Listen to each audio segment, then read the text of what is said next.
Yo, good morning, everybody. Why this thing won't stay? Yeah, if y'all could let me know if you hear everything okay, see everything okay. Having some issues this morning. So yeah, let me know in the chat. Hopefully you guys have had a good week, had a good weekend. I want you guys let me know if you can hear me okay, see everything okay. We'll get started. We got news at 7 a.m. today.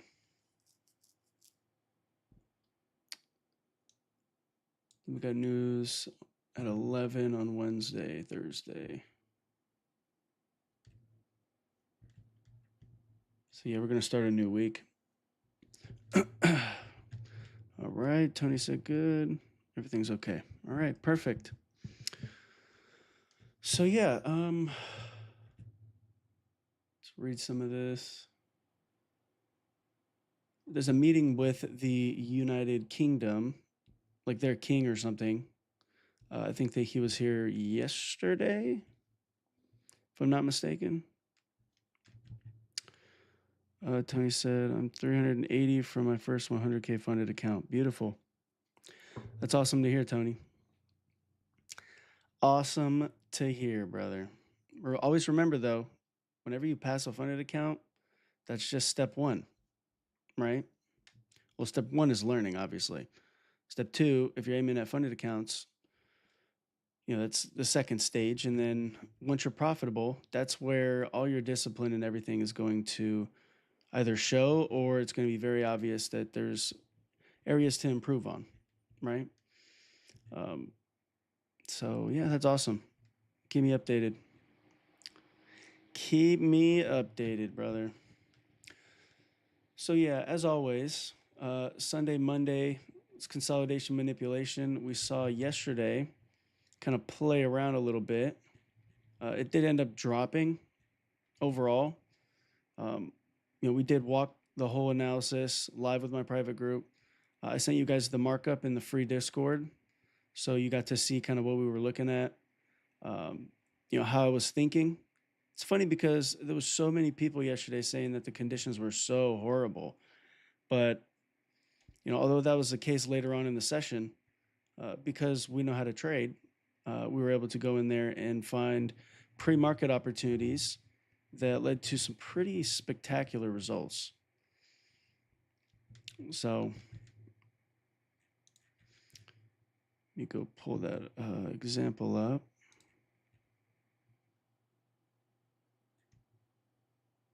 My indicator was absolutely ridiculous yesterday too. 4 for 4 just from the indicator that I'm making. Yeah, we had this. I called this yesterday. Live with my private group, live account. See the AMP logo? There was a market maker sell model. There was this wick in here. Because price traded up into that wick and we closed or got really deep below it, that's a fractal high forming, right? You got the highs over here, high in the middle, and then high to the right. Well, I think this right here is this high in here. So this high tagged the 50% of a higher time frame wick. Okay, it's at all-time highs. We took external range liquidity already. And so price is now, or in this moment, decided to decline. So my attention was at this low here, which was Sunday's low. Then we also had London's lows. So we let this thing print, right? We had higher, lower. Price ended up displacing. You see this displacement through this low? That right there, every time you see a displacement through a low like this, after buy side and then sell side was delivered, whenever you return back into this specific fair value gap in particular, it's balanced. So you do not expect it at all unless you're wrong and it goes higher. You don't expect for it to go higher when you see this, especially given that it was Monday and price was on a rampage after it's been so bullish. So I mapped out the wick here, right? We call the short in here, call the short in here, and then we call this short, which is one that I actually engaged. This right here is what is called deferred liquidity. Okay, you have a high resistance low, right? It's retracement going into the bullish trend. So this low was pretty high resistance. I believe it actually stopped stuff out before this, if I'm not mistaken. But price ran down into it and then immediately rallied up. So what you do in this instance, right? You take the low in high resistance conditions when it reaches into it. You take that low that ends up taking the high here, and that becomes a target, and you can frame market maker sell models off of that deferred liquidity logic. Maybe I'll teach that here at some point, but I'll definitely go into it in great detail in my private group. But this is what is called deferred liquidity, okay? High resistance. Once it prevents itself from getting through that level and it stalls and then it breaks to the buy side, if you're still bearish like we were here, you look at this high as just a simple stop raid and then frame out a market maker sell model, which is what I did. And you could see that there was executions in there. I took an exit right before it tagged the low. I don't need the full low, but obviously I could have held it for more. And I think it went a little bit further and then rallied up, came and swept out some liquidity later on in the session. But nonetheless, this was the vibe over here over there in my private group. Pretty spectacular, right? Market maker sell model. There was also SMT at the highs using my SMT indicator, right? And I'll show you guys some of the stuff that we got going on now as of recent. I have my little indicator suite here from the model to the IPTA standard deviations, SMT, and then I have 90-minute cycles identified as well, which I've been teaching for years. Just finally made an indicator. And I have a couple extra things that are added to that indicator. So like 4-hour opens, right? Very, very significant if you're trying to do power 3 stuff, because 4-hour power 3 is just one of those things. It's super dynamic. And it really helps you because 3 a.m. Pacific Standard Time is the first 4-hour candle going into the New York session. It starts in London, obviously. And then 7 a.m. is the next one, Pacific Standard Time, or 10 a.m. Eastern.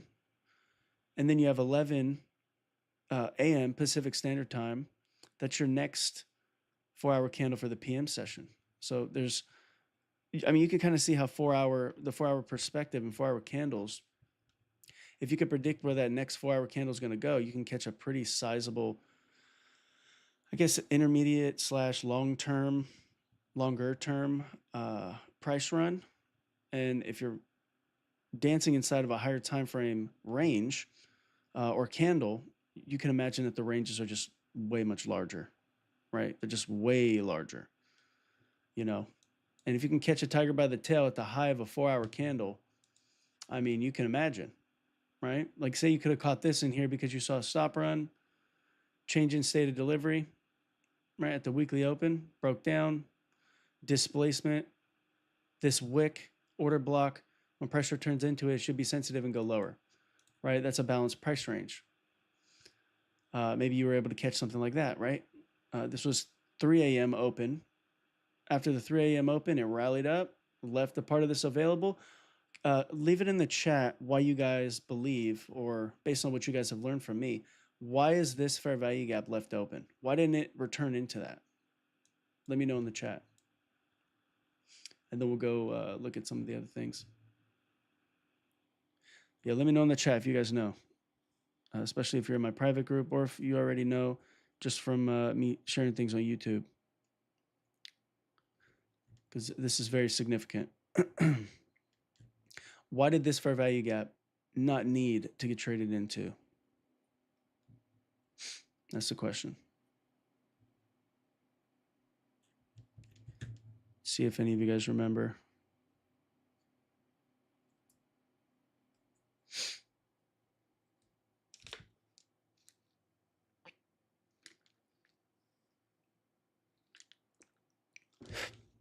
Yep, George, you know.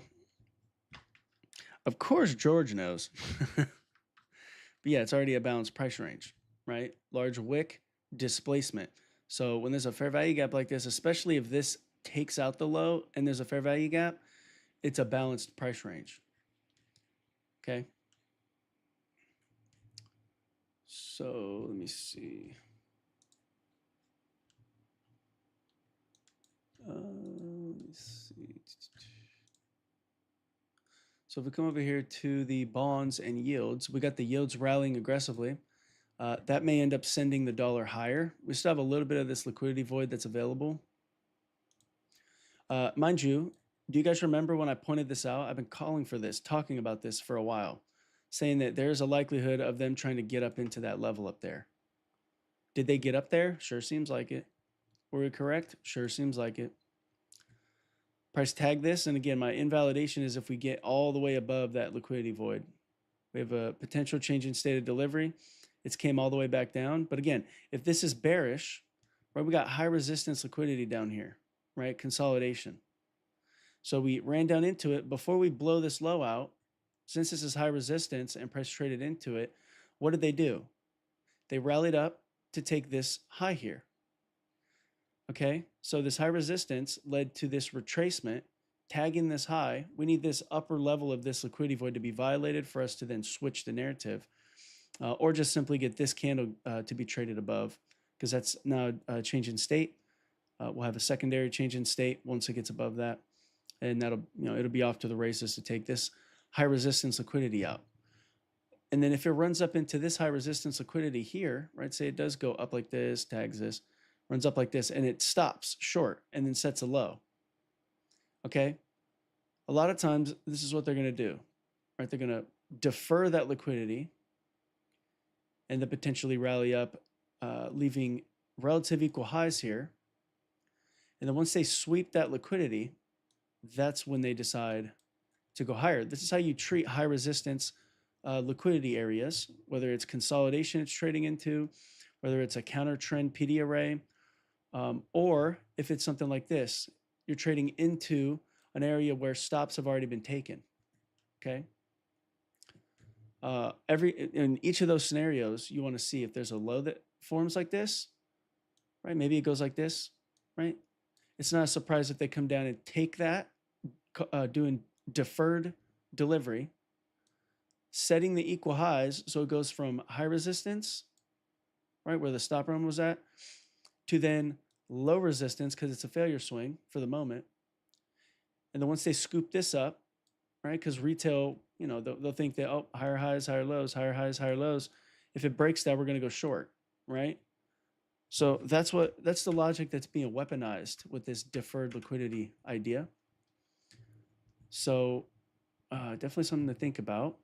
And that's kind of what we're seeing here. So if this does continue, right, say this does end up, taking out the low and then starts reaching down into here, we've already now engineered failure swing.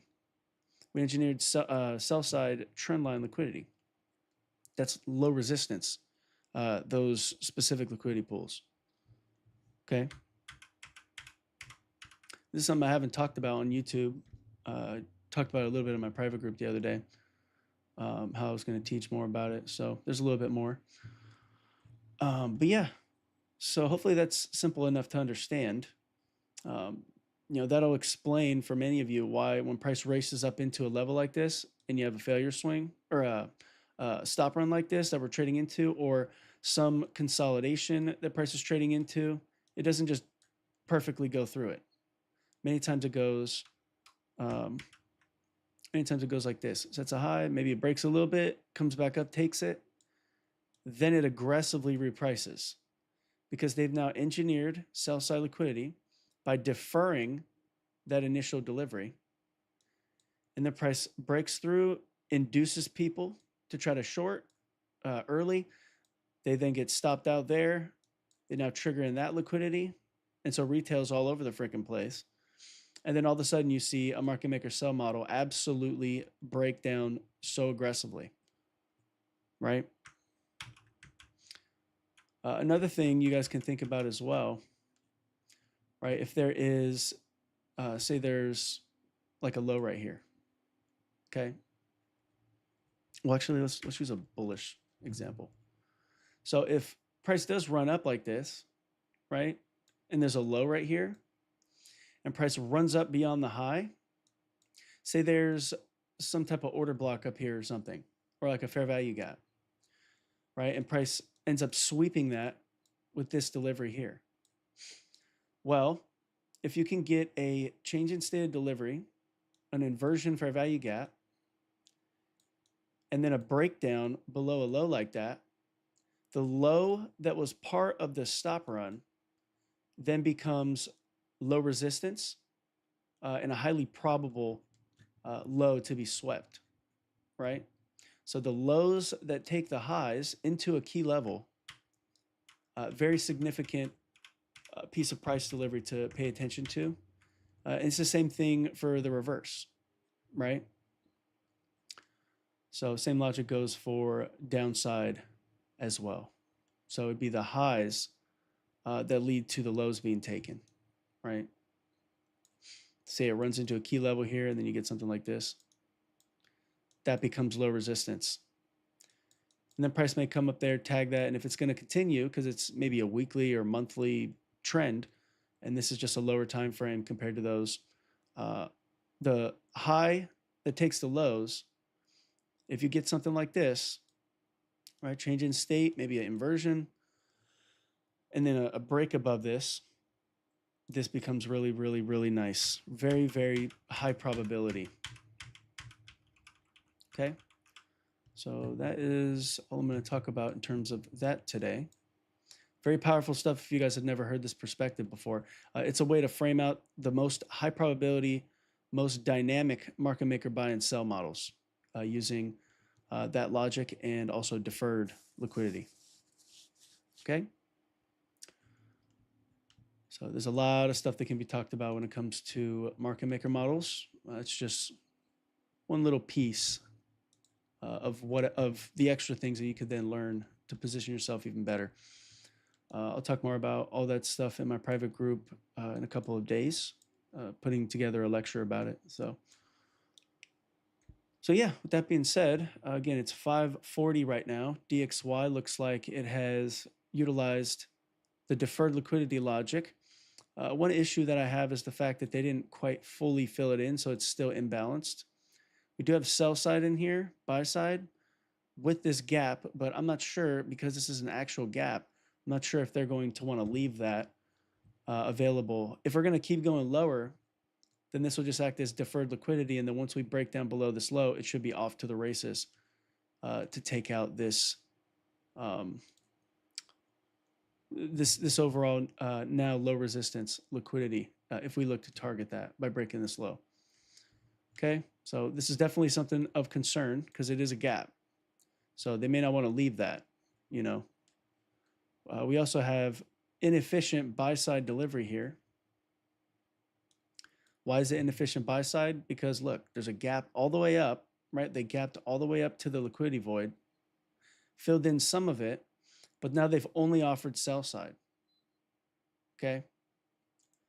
So the fact that they've only offered sell side opens this up for inefficiency to the buy side.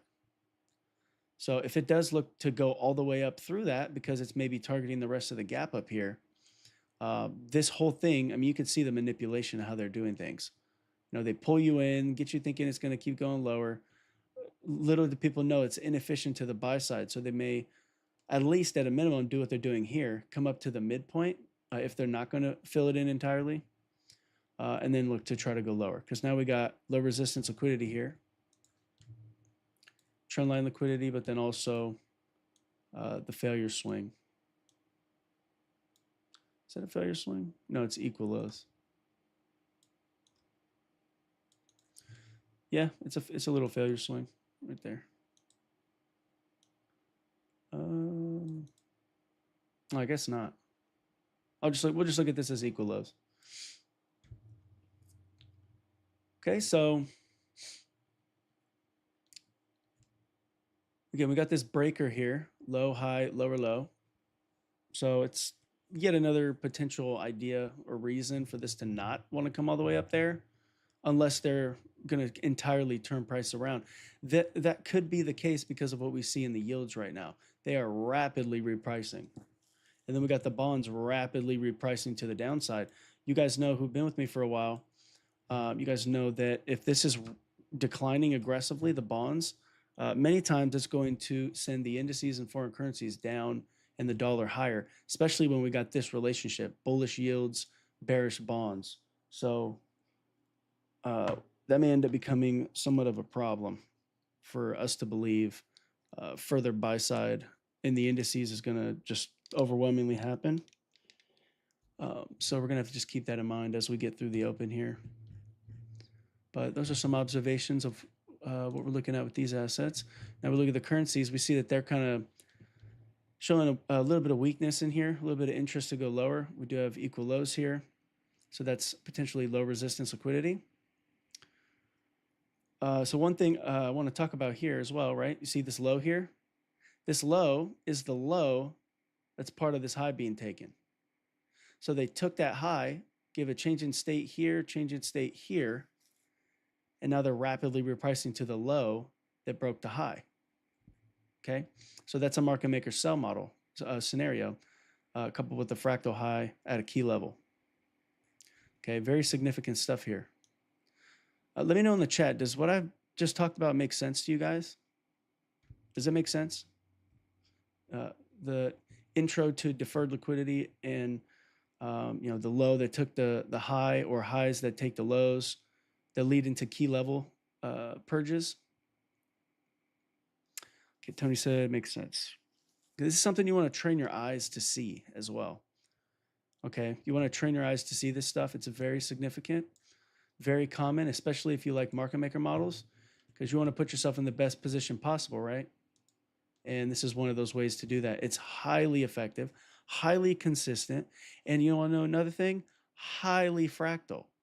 So yeah, we're on the daily chart here, but the same logic, liquidity-wise, is taking place on the lower time frames too. Okay, 1 hour, 15-minute, 5-minute. The same principles apply. It's a signature in price that ICT has taught before, a long time ago, in his charter commentaries. Some of the stuff that hasn't been released. You know, there's lots of that stuff, which I understand why he's, why he's not going to give all of it. He probably doesn't even honestly have all his commentaries, but his students do. His private mentorship students do. So yeah. So we'll look to see if this is going to take these lows out here. I'm very curious to see if that happens. It's pretty likely, given the fact that the bonds are like rapidly moving higher. We have a suspension block in here, suspension block in here. So, we already took this liquidity. Dollar's potentially going to go higher. We'll see, though. Obviously, we're at a level that, it's going to have to make a decision whether it wants to go higher or not. We take this low to the high. We're at equilibrium. You guys know that when we hit equilibrium, many times we could just hold on because it's accumulating. If it just rapidly reprices and we get beyond that equilibrium, then again, this is probably going to look to continue to go higher.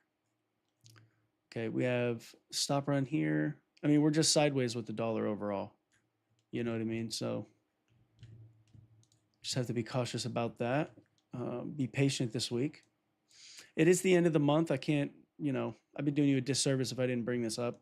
The end of the month generally can cap the monthly range. Okay. So if that's going to be the case, let's go to the monthly perspective. If that's going to be the case, right, we've had a bearish week or a bearish month, and we're in the last week, the last couple days. So this here is coming off that low there. So it's been bearish. So the last week is doing what, right? It's pulling back, right? It's turning around a little bit.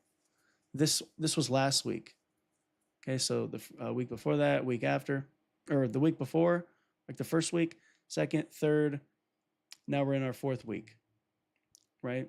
I think has there been 5 weeks this week or this month? 1, 2, 3, 4. Yeah, it's been like 5 weeks. Well, 2 partial weeks, right? And then now we got this final week. The April month ends on Thursday. So we'll see how this wants to continue to close here. We may see it just hang around in here. Again, we got the yields rallying, so that's pulling this up a little bit. So we definitely got to be cautious about that. We are overlapping candles. So do you guys remember what I say about this condition? When you have overlapping candles like this, instead of like, fast-paced, candles like this, but when they're overlapping, especially if it's more than 2 candles overlapping like this, do you guys remember what that condition promotes? Is it high resistance or low resistance? On top of the fact that we're at equilibrium of the current dealing range, right? This low to that high, we're right at equilibrium. Why is that the dealing range? Because we got stops taken to the sell side, buy stops taken to the buy side, and now we're back to the middle, right? So when there's overlapping candles like this, and we're at equilibrium, or those situations are separate, right? We're either at the midpoint or we just can observe consolidated candles.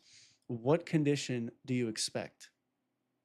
Plus, we're at the end of the month, right? What can you expect? High resistance or low resistance? Just throw it in the chat. Let's see who's been paying attention, yo. Let's see what's happening. All right, George, right on cue, right? High resistance, okay? So because that's the case, you got to cut your risk, right? Maddie too, good job. So yeah, you got to cut your risk the first week and the last week of the month. You have to cut your risk, especially when you see stuff like this taking place, okay? Because it's just not worth pushing too hard in a condition that you may not be comfortable with yet.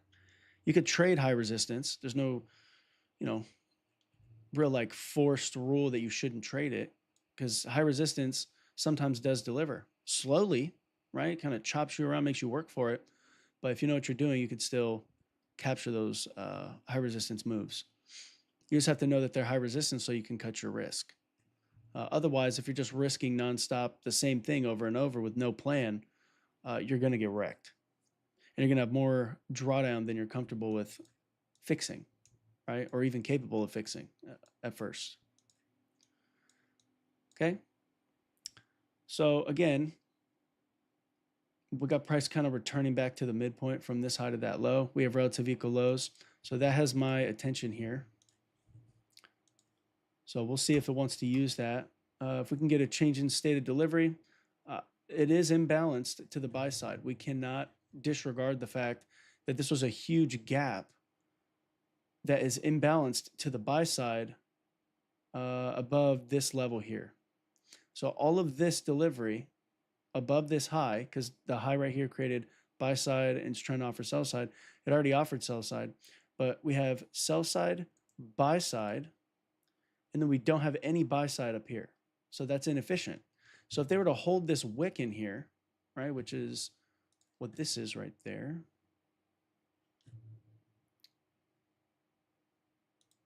Okay, so this is a daily wick in there. If this current candle holds that wick and we can't even get this to come down into that and price just keeps pushing, then it's very likely that they're going to try to take this high out. Okay, so that's something that I'm going to keep tabs on. We're hitting the 550 macro, first macro of the day.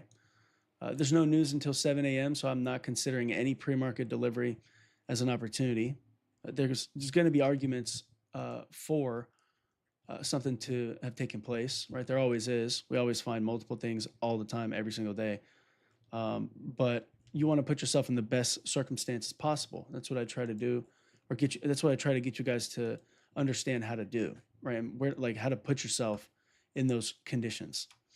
And generally that's going to happen after 6:30 a.m. Pacific Standard Time or 9:30 Eastern, the open price, because the first 30 minutes of the opening range, right, from 6:30 to 7 a.m., sometimes it bleeds a little bit further into the silver bullet, but anything before that, right, it's pretty much, for the most part of the accumulation and or manipulation, most times the manipulation of the daily range. The first 30 minutes, for those that may not know, for equities, right, or indices, The first 30 minutes from 6:30 to 7 a.m., almost every single time is similar to what the Asia range is for the overall daily range, right? It's consolidation, manipulation until that new 4-hour candle comes in. It's not always like this 100%, but most of the time you'll see if you backtest, you go to 7 a.m. Pacific Standard Time or 10 a.m. Eastern, you put a line right there and see just how many times in a bullish trend that first 30 minutes goes against the narrative. You know, I could say the stuff till I'm blue in the face. ICT can, everybody on the internet can. But until you go in and physically see how common this is, you know, the anticipation skill and the trust in this being a fact is just not going to be present, right? Until you go and backtest it, or just continue to hop on these calls and we observe it all the time, right? Some people I've seen on the internet have models surrounding the 7 a.m. Pacific Standard Time, 10 a.m. Eastern reversal, right? They have a model solely framed around the idea of the reversal because it's like the Asia range. So it turns, right? It gives you that rejection. So especially if you can couple the time element, that 7 a.m. time, with a PD array, right? Or maybe an overnight low or an overnight high. Maybe it's London's high or London's low. And we purge that. And then maybe there's other things like a fair value gap on the daily chart that it's trading into as well, right? And then you just see price rip. Mind you, 7 a.m. is in a macro. 10 a.m. Eastern is in a macro. So 650 to 645 to 715, or 945 to 1015 Eastern. That's a macro, right? And it's a silver bullet, the beginning of a silver bullet, plus it's the beginning of the new 4-hour candle, right? So again, if you can catch that and you understand what I just mentioned and you go back test it, you will be pleasantly surprised that that little piece of price delivery is where you'll find some of the most dynamic price delivery. Okay, so if you guys haven't considered this or knew this or thought about this, you want to go and backtest this, do it today, right? Don't put this stuff off. This is very important studies. And, well, I mean, most of the stuff we talk about here, if not all, is pretty powerful and important. You should backtest everything I say. Don't ever just take my word for it, or anyone else's, because that's how you develop trust in yourself, you know? So yeah, with that being said, we do, like I said, have a change in state of delivery here. It's going to be even more pronounced once it breaks this consecutive up movement, right? That open price. Once it breaks through that, it's going to be even more significant because then we'll have a change in state from this perspective, right? Which is a 2-day order block? Oh, we already have a 2-day order block up here. So that's a weekly bearish order block. If it trades through that, right, aggressively, and then maybe it comes back up, respects that, that, in my opinion, will be long-term aiming for bearishness, especially if the yields keep rallying, the bonds keep dropping. That may pull us down a little bit, and then we may have to work with that. Then if that's the case, then dollar's going to have to rally. So, you know, that would fit perfectly with this being the imbalanced to the buy side, us continuing to respect this daily wick down here. Okay, think also, right, I didn't mention this earlier, you got to think power 3, right, for the weekly range. I talked about this on Sunday, but every single day you should be thinking power 3 as well. Every 4-hour candle, every 4-hour interval has a power 3. So this is stuff that you want to keep tabs on every single day when you look at the chart. Okay, we had accumulation, manipulation, distribution, rebalance, redistribution. And then we had another rebalance, another redistribution, as it's looking to take out the lows here. We had a very similar situation here on a smaller scale, right? Accumulation, manipulation candle below that low, distribution, right? Distribution getting above the consolidation that, you know, framed out this little area in here. Rebalance, redistribution. Then we got rebalance again, balanced price range, and the price changed state of delivery again. And this low that ended up taking out this high, it's now being targeted, right? Because retail's thinking, oh, higher lows, higher highs, higher lows, higher highs. It should not take this low out. Oh, it's equal lows. Oh, it really shouldn't take that low out. But little do they know, it should almost absolutely be taking that out because that's what they think, you know? So, and people have been pulled out up here, right? They've been triggered in or stopped out if they had stops up here. They got a buy limit up there, so it punched through it and then aggressively changed state of delivery here. Okay, so we could see that this had the change in state. And ever since the change in state, we've had down close candles being respected, or up close candles being respected to the downside. So until this stops, price is going to still look to try to punch out some of this. This drop down here, taking out these lows, that won't mean that it's overall going to 100% target these lows here or be long-term bearish overall. I would make that decision once we break down below this level here. Okay, if we can get this suspension block. We have a bigger one too. This is from the weekly chart. Very nasty. But nonetheless, stuff's still going to be utilized. We do have a new week opening gap in here, right? You see the lines right there. We have another one in here, very small. So that's my opinion on the currencies. And when it comes to the indices overall, it looks like price is reaching into this bullish order block. Okay, so we got that bullish order block. Price has created a fractal high. Like I just talked about earlier with my private group, we talked about this wick and price closing below it, or getting aggressively below it, proving rejection or showing rejection, how that was going to lead us to either the midpoint of this fair value gap or an entire closure as a target overall. Now that we're there, we have to be considerate of the fact that this is a fair value gap in here.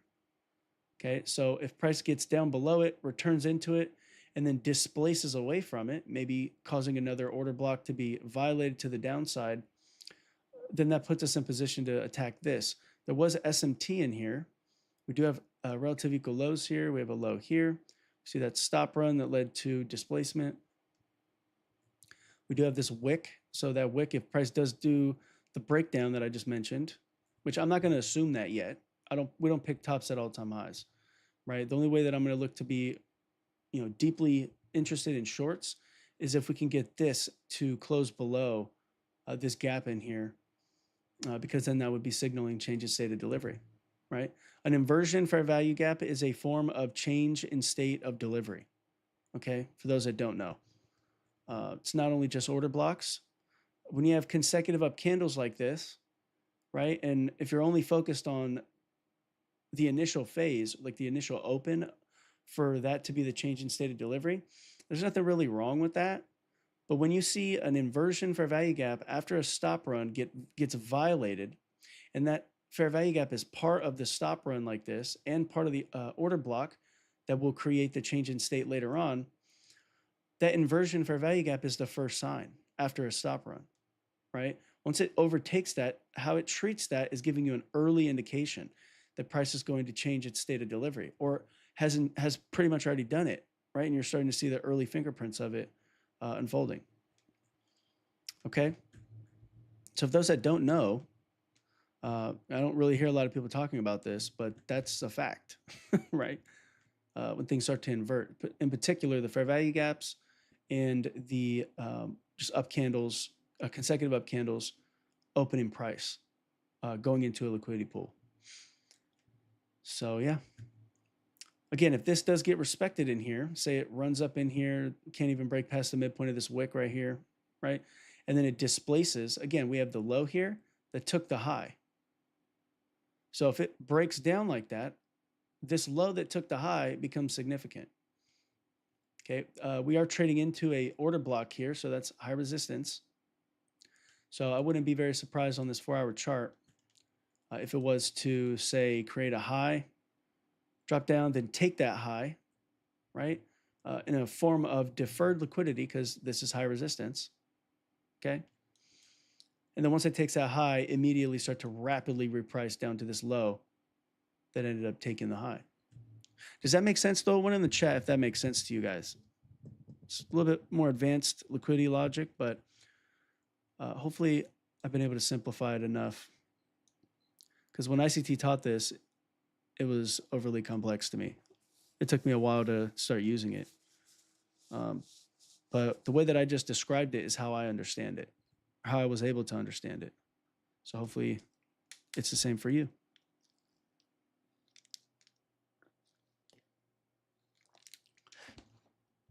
Again, we're not picking this top up here. We're not just assuming that it's going to be a sell model, right? On this time frame, you could see consolidation, accumulation, reaccumulation, smart money reversal, change in state of delivery. Because this is overall, retracing into this PD array, which is a balanced price range, right? You could see the deferred liquidity logic took place here. The low that took the high, okay? It didn't just smash through like this, right? It was reaching into a level that would hold to go bullish and did hold to go bullish until it didn't, right? So the low that took the high here, once it displaced and changed state of delivery in here, you could see that it also gave us this little return and then displacement. Once it does that, it's high probability that this is going to be taken because this is a low that took the high. This right here, it's a low that took highs. So it inverted the fair value gap. So that created a balanced price range. This is part of the logic I used yesterday with my private group. Balanced price range, price dropped down, rallied up, and then it quickly took out the low there. That was a market maker sell model. Okay. George. All right. Appreciate you, George. Hopefully this stuff makes sense to all of you guys. Okay. You guys not putting the one in the chat makes me feel like you have questions. If you guys have questions, let me know. Don't forget to like the video, subscribe to the channel, by the way, if you guys get value. There's not many people given the amount of value that we give here. There's a lot, right? There's a lot of good mentors and whatnot, but there's a lot of stuff that they don't mention for whatever reason. Either they don't know or they're just trying to, hold out.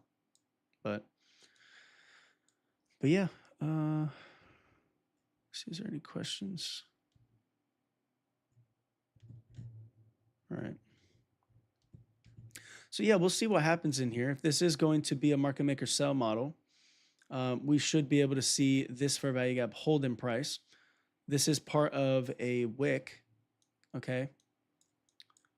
So we do see, again, the dollar doing what it's doing.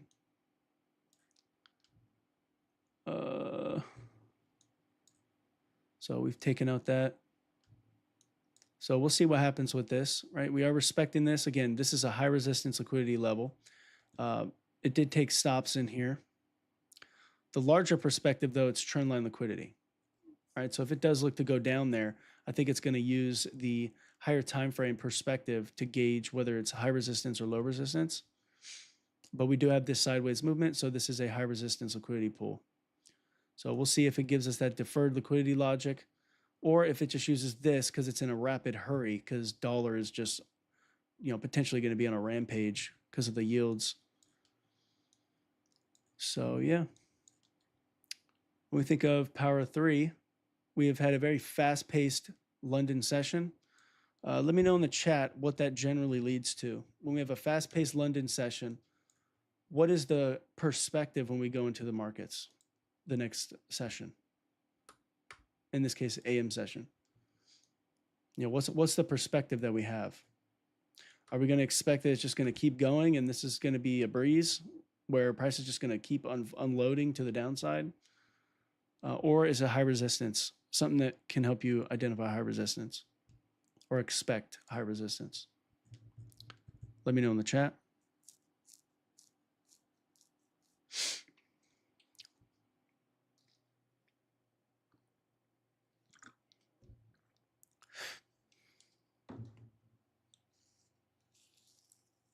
Yep, George got it.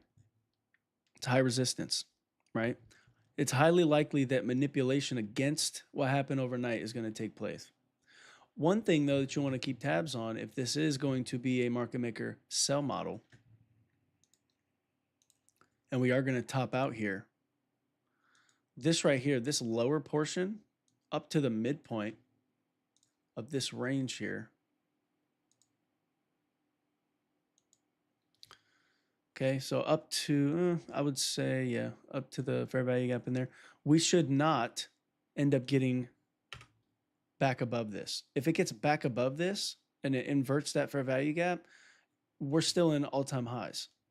We're not going to pick a top. That would be the first scenario that would allow us to believe that we may get back in line with the narrative going back to the all-time highs, right? Remember what I said about the lows that take the highs. This low here took this high. So what happened? Price gave us this rejection, broke down below that, overlapped this fair value gap, and then it was off to the races, taking out the low that took the high, which is also a key level, right? It's a trendline liquidity situation. Okay, and move this a little bit.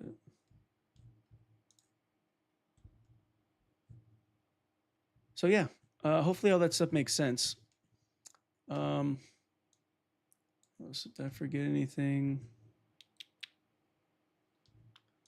No, but yeah, this is just a nasty condition for the Dow. Okay, if we move up in time frame a little bit, let's go get calibrated a little bit more.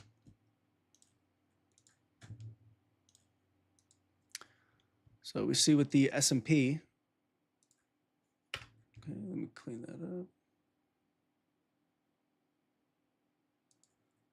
The daily, let's get this daily wick outlined.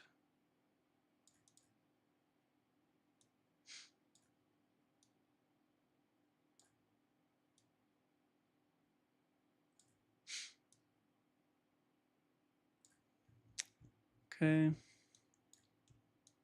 Again, you can see on the weekly perspective, look what happened, right? We got a high here, fractal high on the daily chart.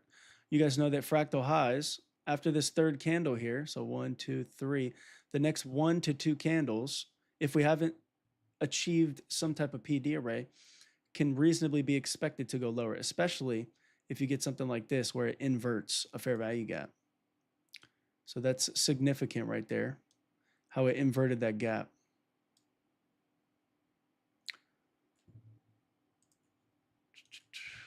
We go take that to the lower time frame. Wait a minute. We can actually remove that.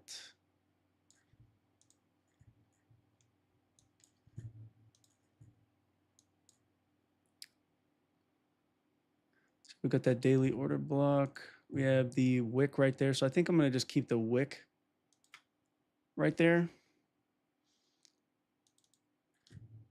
Let's change the colors real quick.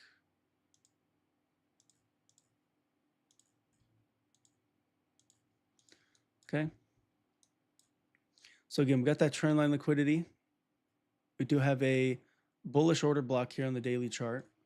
All right, so the upper range, we got to watch that. And so how it respects this, right? It can open up because it's been so bearish overnight. I wouldn't be surprised if they run up and try to, attack some of these people that have been, doing some solid stuff overall overnight.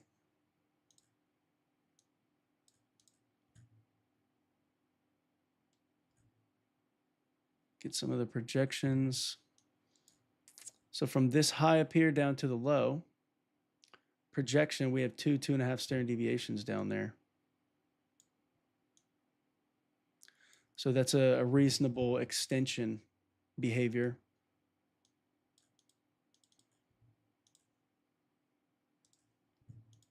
Okay.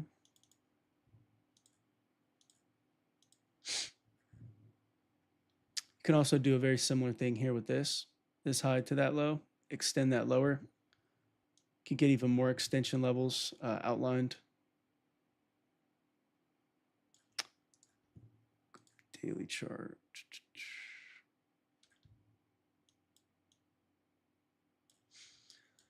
So yeah, for the moment,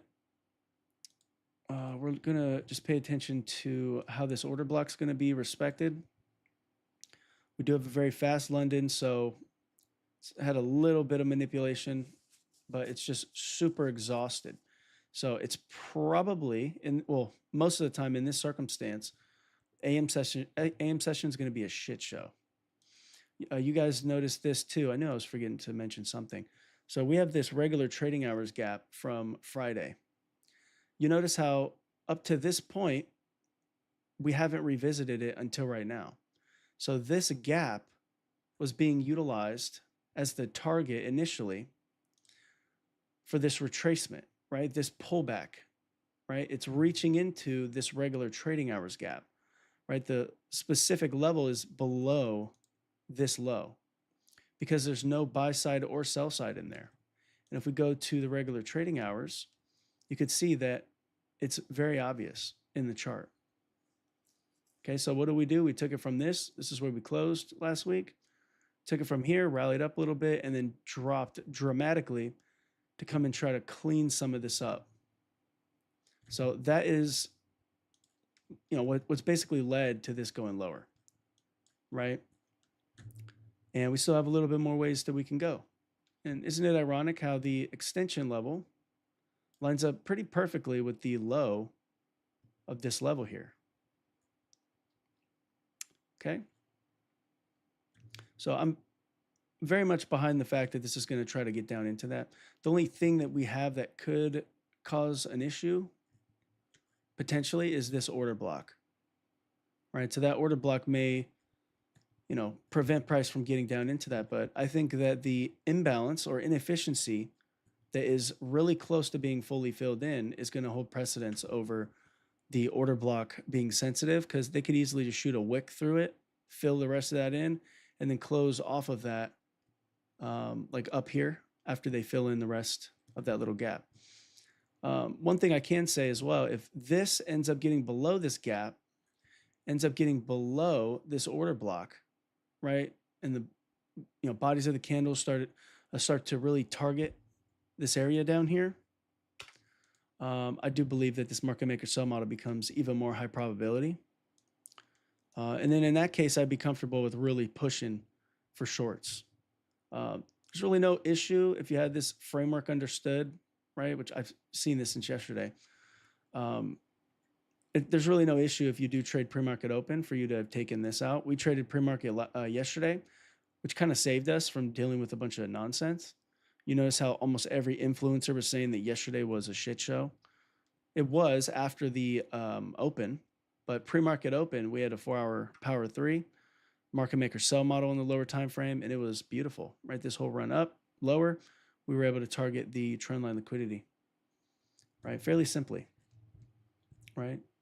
Then it obviously ran up here, took out the high, right? This high here, high here, high here, that creates a fractal high on the higher time frame.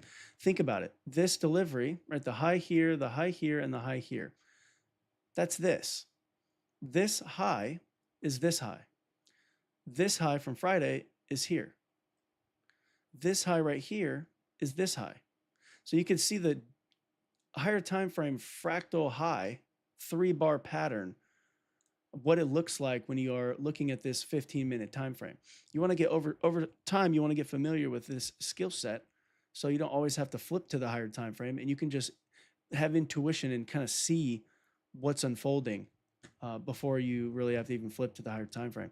It's a very effective, helpful skill, because then it means that you're not going to have to keep flipping, right?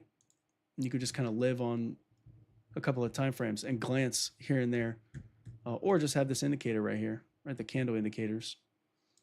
So you can stay focused on what's happening in front of you.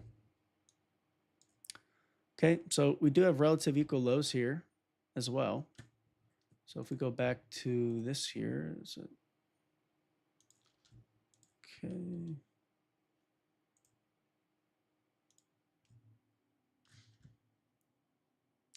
Actually get the extension levels again.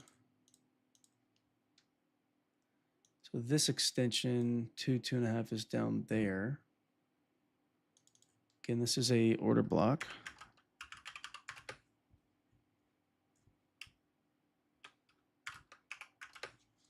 Not sure why that writing is so huge.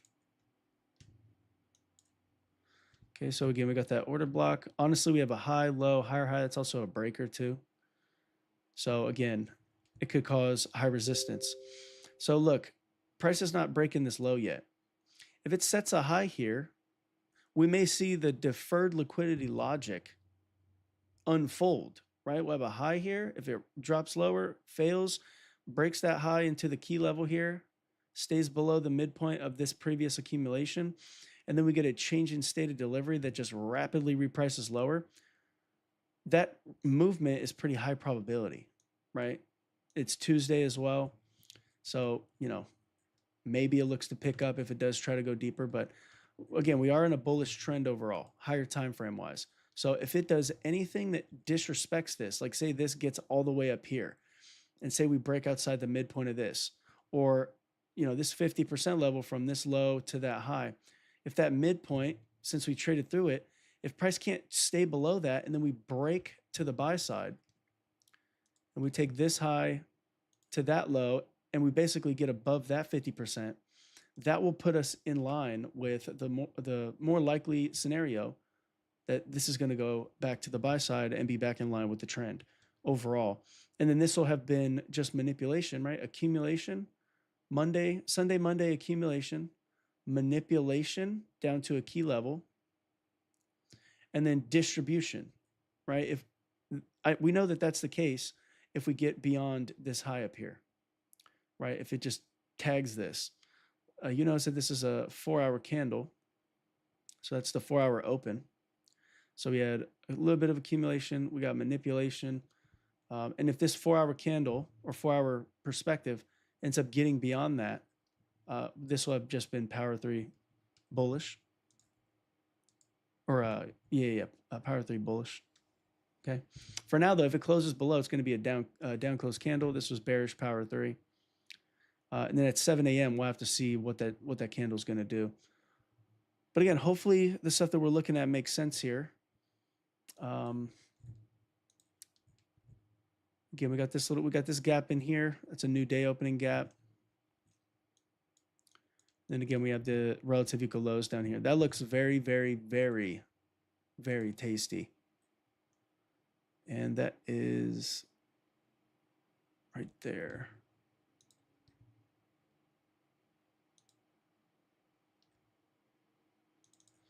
So let's actually map that.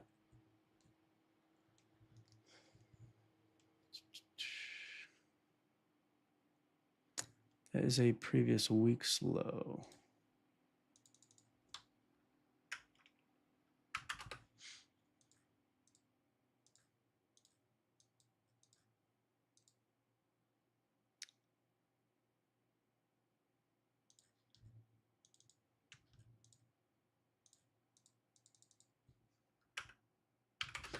So yeah, oh, what the heck just happened?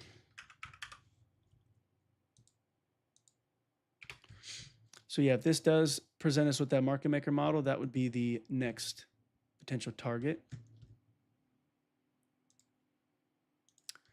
We throw in our standard deviations. 4 standard deviations, basically a complete price swing up to 4 standard deviations. That gets us to right about that low, completing the market maker sell model. So again, we're trading into high resistance. Take some of this off so it's not busy.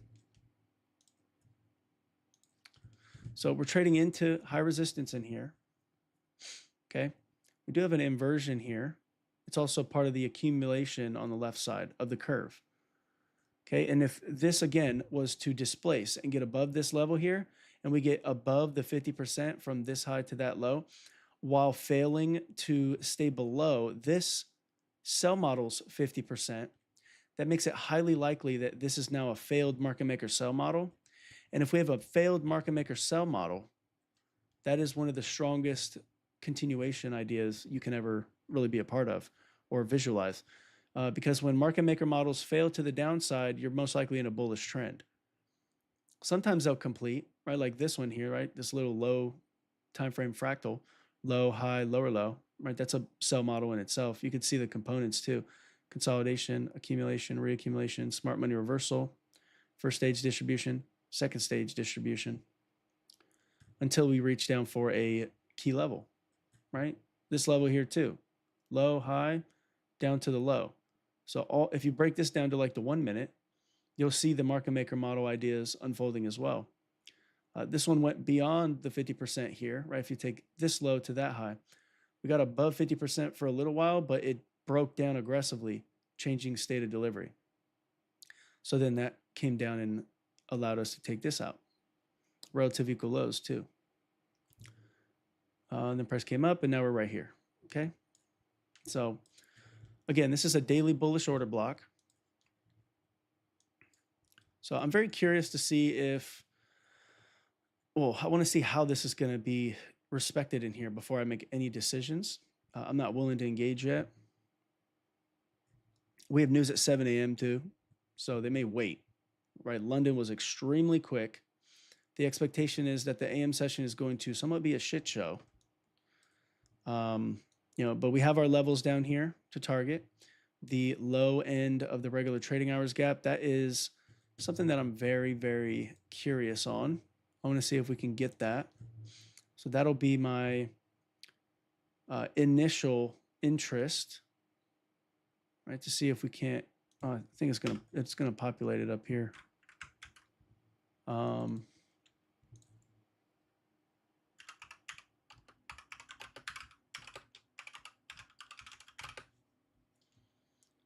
Okay. So we got a first presented for value gap. Well, let me actually go look at the 1 minute.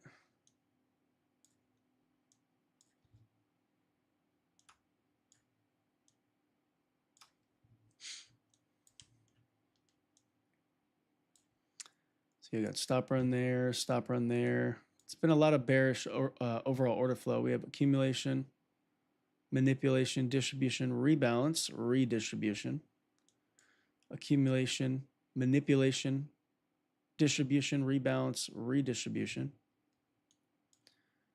accumulation, manipulation, distribution, rebalance, redistribution. Same thing's happening in this little piece too. Accumulation, manipulation, distribution, rebalance, redistribution. So it's been a lot of bearish sequences taking place. But again, all of that was used to then try to get to the key level. Now we've hit that key level, and if it's gonna go lower, because it's high resistance, what are we expecting? Let me know in the chat. What should we expect? If we believe it's gonna go lower, right? Let's just hypothetically say that is our, overall main objective, right? And it hits the higher time frame, high resistance or lower time frame high resistance, right? Depending on what you're looking at. What is the expectation, right? Is it expected to just smash through high resistance with low resistance capacity? Or does the deferred liquidity situation that I talked about earlier, or does that make more sense, right? Let me know in the chat what you guys think. Yeah, Maddie, that's true. Large ranges lead to small ranges.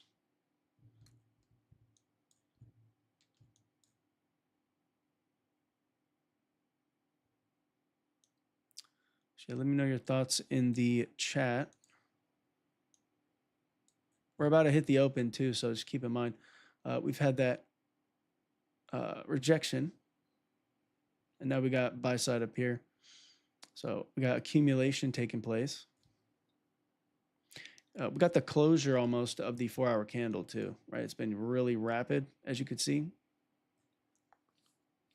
Okay.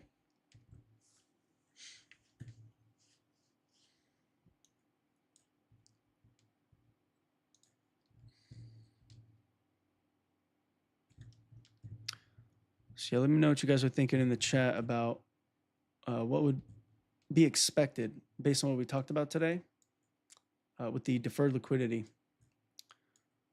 What would you expect?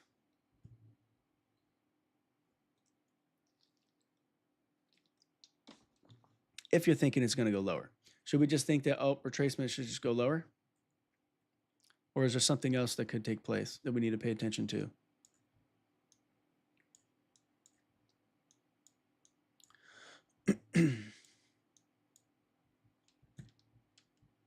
Sweep buy stops first. Yes, exactly, George.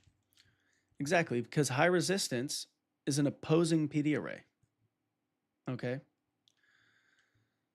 Well, the high resistance that's trading into being the opposing order block. Okay. So when it tags that, if it's high resistance, which this is, right, we should expect that, if it retraces, that high could be in jeopardy. Once it takes that high, we look at the low that then takes the high, right? If there was like a swing high in here and this just rapidly traded up through it, that'd be a different story. But now it's setting the high that needs to be taken. So what, 630s, oh, wow, they reacted a little bit sooner. So yeah, now we set this high here, right? So rally up, we set a high. Now let's see if this high, when it gets swept, right? If this can lead to displacement lower. Otherwise, again, higher time frame wise, if we get back in line with the bullish trend, there's nothing wrong with that, right? I wanted to see if we can tag this first. But again, this is a daily bullish order block, so that daily bullish order block may hold precedence. So we just got to see what's going to take place here with this bullish, this open price. So we now swept that liquidity. Okay. Oh. So we took out that liquidity. Let's see if we can get that Friday regular trading hours gap imbalance to be targeted. We're not taking a trade right at 6:30. It's just the way it is, part of the rules. But accumulation, manipulation, distribution, if this is going to be the start of the move, we should get rebalance. That's what we would wait for. And then we should see redistribution aggressive, right? This is beautiful example of the deferred liquidity that I talked about earlier. Trading into higher time frame or just high resistance, creating a retracement, right? We have a high here. If there's no high over here initially, it raids that, and then it targets the low that took the high. So the smaller fractals here, but now we have the deferred liquidity idea from the larger perspective too. So we should see a return into this low. This is a bearish breaker. So we should see rebalance and then redelivery to this gap down here. If we lose this high, we look at this order block as a bullish move, and we're not going to be too interested in price getting too much lower. Okay, let me pull up some of my stuff.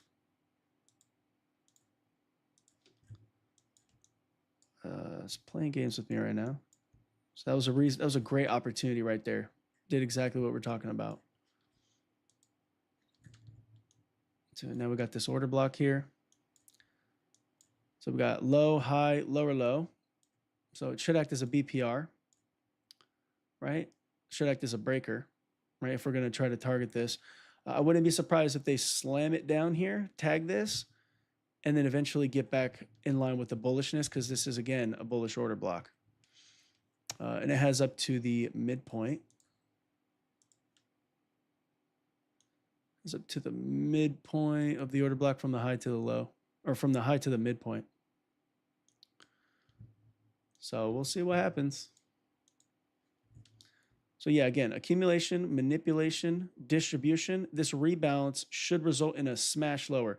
If that doesn't unfold and we invert this fair value gap, again, the higher time frame will then have proven that it's holding precedence and it doesn't care about this imbalance for the moment.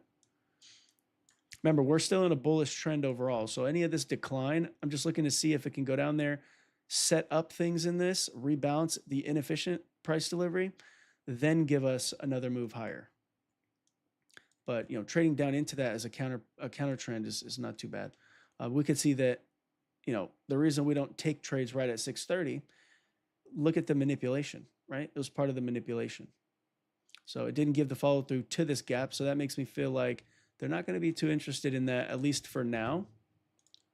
So we will see how it treats this gap in here because it's overlapped it. If it trades a candle into this and then respects that, and then say another down close candle gets displaced through, that's an early sign. Once it takes this upper movement here, that could be treated as a bullish breaker. And this is all rooted in the daily bullish order block, right? Like we've been talking about. And then we could then look for equal highs, right? Equal highs. And then all of this will have just been basically to set the low of the week, assuming that, you know, they're going to keep the higher time frame bullishness going because we're at all-time highs. You know what I mean? It hasn't proven yet by breaking multiple PD arrays or even changing state of delivery to the downside on the higher time frame. It hasn't done that yet to prove that buy side overall delivery is off the table. So this is the first presented fair value gap in here. We got an inversion now. So if it's going to go up, it's going to rip from here. Okay. The only way that shorts would be back on the table as a consideration is if we get back down below this, preferably below this. And then that, of course, right, would be an order block. It'd be consolidation, manipulation, distribution, rebalance, redistribution. But in this case, right, since we're above this, we have to consider, because we're in consolidation, right, this is one thing that we could think of going to the downside. But in this case, this breakdown below this, we have SMT here too. We got this inversion. This SMT makes this inversion a lot more attractive. Again, we're inside this daily order block, so it's pretty nice. Shorts are not on the table unless it was to get back down below this. They turned off once it overlapped completely. So this should, given what we see here, it should be able to get us up beyond this high up here. Okay, this right here is a bullish breaker. And we have a regular trading hours gap up here. I like that. That looks really, really nice. The regular trading hours gap coupled with the response and respect from that daily bullish order block. I think that looks pretty interesting. Still a little bit too close to the 630 open. So if anything gets engaged, it's going to be lower risk. We still haven't quite gotten fully out of this consolidation, but I think that this has just been a retracement. So let's see if it can give some aggressive price delivery away from this right now.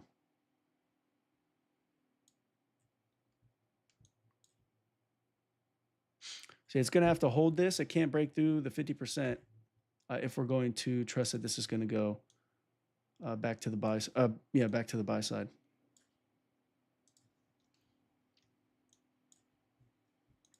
So yeah, we got that SMT at the lows. That's pretty nice. Got a daily bullish order block. Got the dollar declining here.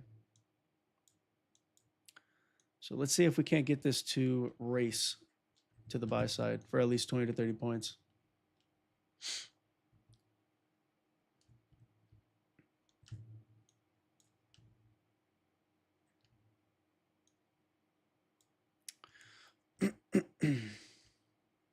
Again, we got news at 7 o'clock. It could just bang around in here and not do really anything. But this is a breaker, so it needs to stay above the low of this candle here. Watch the wicks, right? As price is delivering, you're watching the wicks, watching this candle, we're watching this candle. And we would like to see it just get up 20 to 30 points. Again, this is outside of the rules that I like. It's best to wait for the 650 macro. So if any type of engagement takes place in something like this, given the time element is not perfectly in alignment with the macro, this breaker may end up being more effective later, right? But we'll see. All right, it looks pretty committed to coming back and punishing this. Again, London was super quick to the downside, so it makes sense how they induced people like this. And then now they're looking to push it a little bit to the buy side against some of the London liquidity.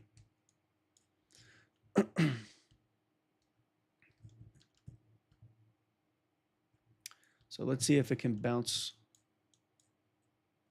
Give a little bounce. Bounce, bounce, bounce.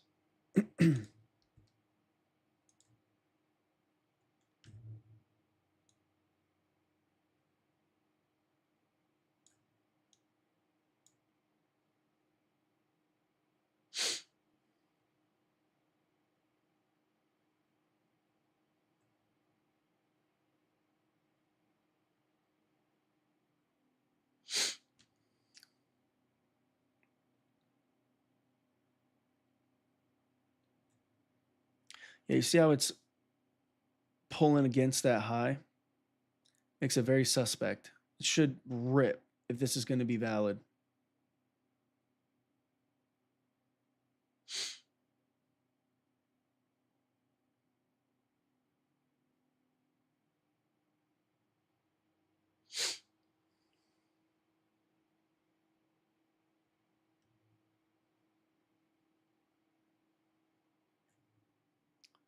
So we're watching that wick. We're watching the quadrants. We are inside that lower portion of the regular trading hours gap, that new regular trading hours. We do have that 50% up there, so that's like the initial target since this one didn't want to get targeted yet. So that 50% is definitely a candidate, that first regular trading hours gap. So let's see if it can get up there. It's definitely hanging around a lot longer than we would like. And there's a break even for me. Kind of rushed it up into that. Could have gave it a little bit of leeway, but hey, there's no news until 7 a.m. So I'm willing to accept this. Breaking up above this would be nice, right? We have an inversion, overtaking of that. So there may be further delivery that takes place here if it can create an order block and then trades above it. That would be a secondary game plan for re-entry. Again, this ain't financial advice. Trying to teach y'all how to read price. And you have to make a decision to engage or not. I don't encourage you to, whether I'm good or not, whether anyone's good or not, whether someone does have high accuracy or not. You have to make those decisions on your own, and it shouldn't be based off someone else. But yeah, this should be able to deliver up here. Okay, so let's see. Got that order block, inversion, breaker. We are still in this range, and we are still ahead of the macro. So remember, time, then price. If you have price or PD array showing at the wrong time, things don't necessarily work out a lot of the times. Okay? And it's just the way it is. That's why ICT says what he says, time, then price. You could find PD arrays all over the chart. If they're not aligned with the correct timing, which is what the macro, the algorithm runs off of, which is macros, it could be a problem, right? So you can see that thing is moving. I probably did rush it a little bit too aggressive here to take that break even. Nothing's changed in the overall narrative. It's continuing to go up. Yeah, there she goes.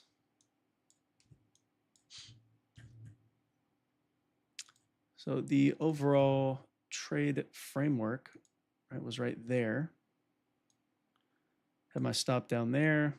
Just simply aiming for the highs up here.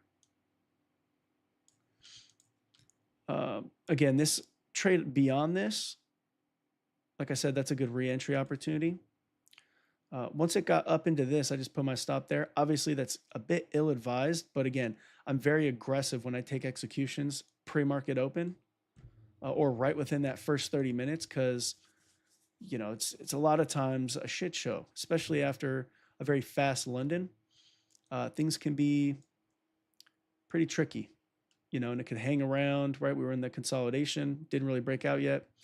But you could see that initial idea, using this as a breaker, me calling this move out for you guys to study, obviously it worked out beautifully. Oops. Absolutely beautiful. Isn't it fun to be around someone that knows what they're talking about, that does this every single week and every day? It's pretty amazing. Yeah, so I already got a line there. So like I said, that regular trading hours, 50% is beautiful. So at this point, right, if I didn't rush my stop too early, at this point, I would be having my stop a little bit beyond break even. I'd be locking in most of the profits because we're beyond 20 to 30 points. So if I had like 5 contracts, I'm taking 3 off, and then my stop is basically inside this fair value gap. Because if this is going to be bullish and it's not going to come back lower and drop lower, If that's going to be the case, this sell side to buy side should be a balanced price range. Okay.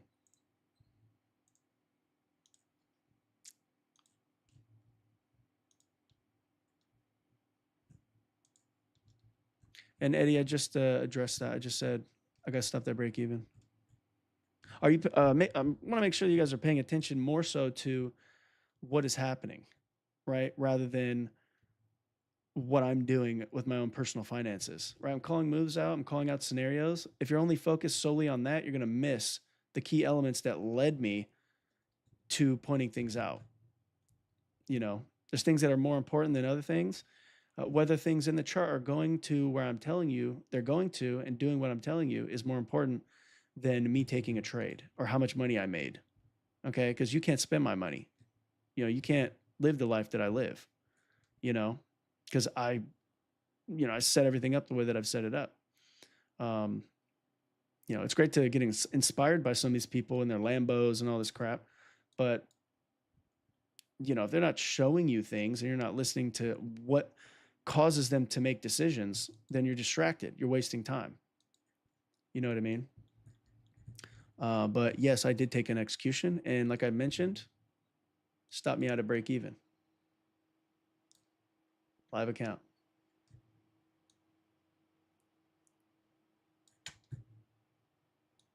For those that do always ask this question, AMP Live. I constantly show this stuff, but what's more important isn't what I'm doing with my personal finances. What's most important are the things that I tell you about working out. And if you put all your focus into that, I prove that I know what's going on. I don't have to show you my lifestyle. Nobody does, and no one's really obligated to do so, right? Even if they're teaching something, if they want to stay private, as long as they can show you before the fact, like I do every week, that they know what's happening, the price is going to go here and it does that. That speaks for itself. There's a lot of people that do these things, like they try to pocket watch, and it's like, okay, well, can you spend my money? Right? Like, is that really what's important? And there's a lot of people that'll blow smoke at people's asses. You know what I mean? Oh, okay. No, I know, bro. It's easy to say what's happening. Oh, okay. It's easy to say what's happening before the fact and it goes to it. That's pretty interesting. That's a shocker to me because most people get it wrong. 99% of people get it wrong and don't know what they're talking about. So, again, there's other people out here willing to blow smoke up your ass, show you their Lambo and do all this shit. I'm focused on teaching traders how to be successful and so they can walk on their own. And if the concern is what I'm doing with my finances, you're in the wrong place because you'll be distracted and nothing I tell you is going to really be eventful for you. You know what I mean? Because you're not focused on actually learning. You're focused on, what is this guy doing with his money? And you can't spend my money. So it's just a pointless thing to be doing. But my point is, if you knew it was going there, why did you get stopped out? Because I rushed my stop because my rules tell me that I shouldn't take a trade before the open. Right? So it's my rules. My rules, when I go into profit, I rush it to break even within that 630 time. Once I'm beyond 630, right, and it's at 650, it's in the macro, then I'm a lot more lenient because, again, like I said earlier, if you're paying attention, 630, that first 30 minutes and before that creates manipulation. So you can be manipulated heavily and then get stopped out aggressively if you're not going to rush your stop. Over the last 7 years, 100% I back tested it. I back tested it for years before I made this rule. Yeah, let it breathe. See, that's the thing. You probably have your rules, Eddie, and I'm not here to be told how to trade or what to do. So I've already been trading for 7 years and I live my life the way I live my life. So I'm not really here to get advice. So it seems like you do this a lot too. I know you came here and you said that someone kicked you out of theirs and banned you. Maybe it's partially because you try to tell them how to trade when they're already here showing you that they know how to trade. Okay. It's great to give opinions and whatnot, but you're trying to impose your belief, and I'm not here to listen to that. And neither is anyone else, honestly. So, I appreciate the opinion, but again, I do things in a very particular way and I explain why, and it is what it is. You know what I mean? And can you stop with the all caps? It's like you're screaming or something. That's kind of like irritating because it like takes over the chat, and I'm sure that other people don't like to hear that or see that. I know I've gotten some comments about it over the last like week, so I'd appreciate it if you just stop with the all caps and look at the chart and hear what I'm talking about. Okay, if not, you're in the wrong place. So just wanted to put that out there. So it is what it is. But yeah, so like I said, the re-entry in here, right? When we had this extra delivery through that order block right there, that was re-entry, right? So if I wanted to, if I was in a hurry, if I felt like I had to take a trade because I need the money right now, I would have decided to do so, you know. But I'm patient. I'm waiting. I want to see what this is going to do. It's Tuesday. We have a lot of time, and it's the end of the month. I've already had a spectacular month. If you've been with me live, you guys have seen we've been calling moves a ridiculous amount, capturing huge moves. Like yesterday, simply yesterday was spectacular, right? So we're not in a rush, right? We're still not even at the news event. Honestly, if I was going to really impose discipline on you guys, the way that I encourage you guys, to see discipline, if there's no news event, there's no trade, right? You don't want to take trades outside of the news events because that's volatility injections, especially if we're before the 6:30. And if you are trading within that time window, before 6:30, before any news events take place, you want to hurry up and rush your stop, right? You want to protect your stop. You rather take a break even than take a loss before anything is really unfolding. Obviously, there can be an argument for this move being a really good move, right? We called it. I assumed that it was going to be a good move. But again, the time element is not fit in alignment. So you want to be extra cautious. And if you learn from ICT, you learn this over time, right? But if you mix other opinions and whatnot, you may have some conflict about it, especially if there's been no back testing on, the validity of this stuff, right? So it's just the way it is, right? And this is, it's ICT purist educator here, right? I'm not a mixture of anything. It's pure ICT concepts. And I take the rules very seriously, and so should you. You don't want to put yourself in bad situations. This was not a bad situation. It stopped me out. So again, there's probably a question like, oh, well, why didn't you execute this? I have another rule. Whenever I take a loss, I don't go back in. I wait. Because over the last 6.5, almost 7 years, I've learned that if I get into a trade and I get stopped out, who knows if I'm going to be fully correct? You don't know. I don't know. Nobody knows, whether it's in your trading or if you're observing mine. Nobody knows, especially ahead of a news event, right? We predicted this whole situation, right? Everything that we've talked about is basically unfolding. But again, you just don't know. So you have to respect the risk. And it's just the way it is. But the lack of respect to the risk is why most people blow their accounts and they can't sustain a lifestyle with this stuff, right? Bro, how many pairs do you trade? Which are best? So that's a good question. Goo. That's a very good question. Every single asset can be looked at from the lens of a market maker model. There's no one asset is better than the other. It's a universal concept, right? How long have you been trading the market maker models, if you don't mind me asking? Appreciate the question.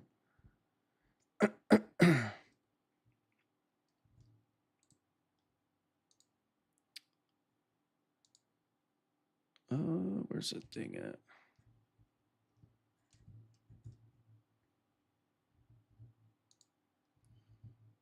Yeah, how long have you been trading Goo? Interesting name, by the way.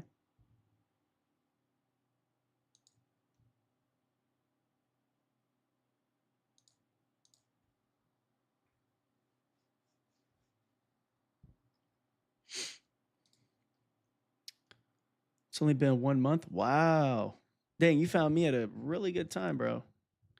Because I'm not going to sell you a bunch of nonsense.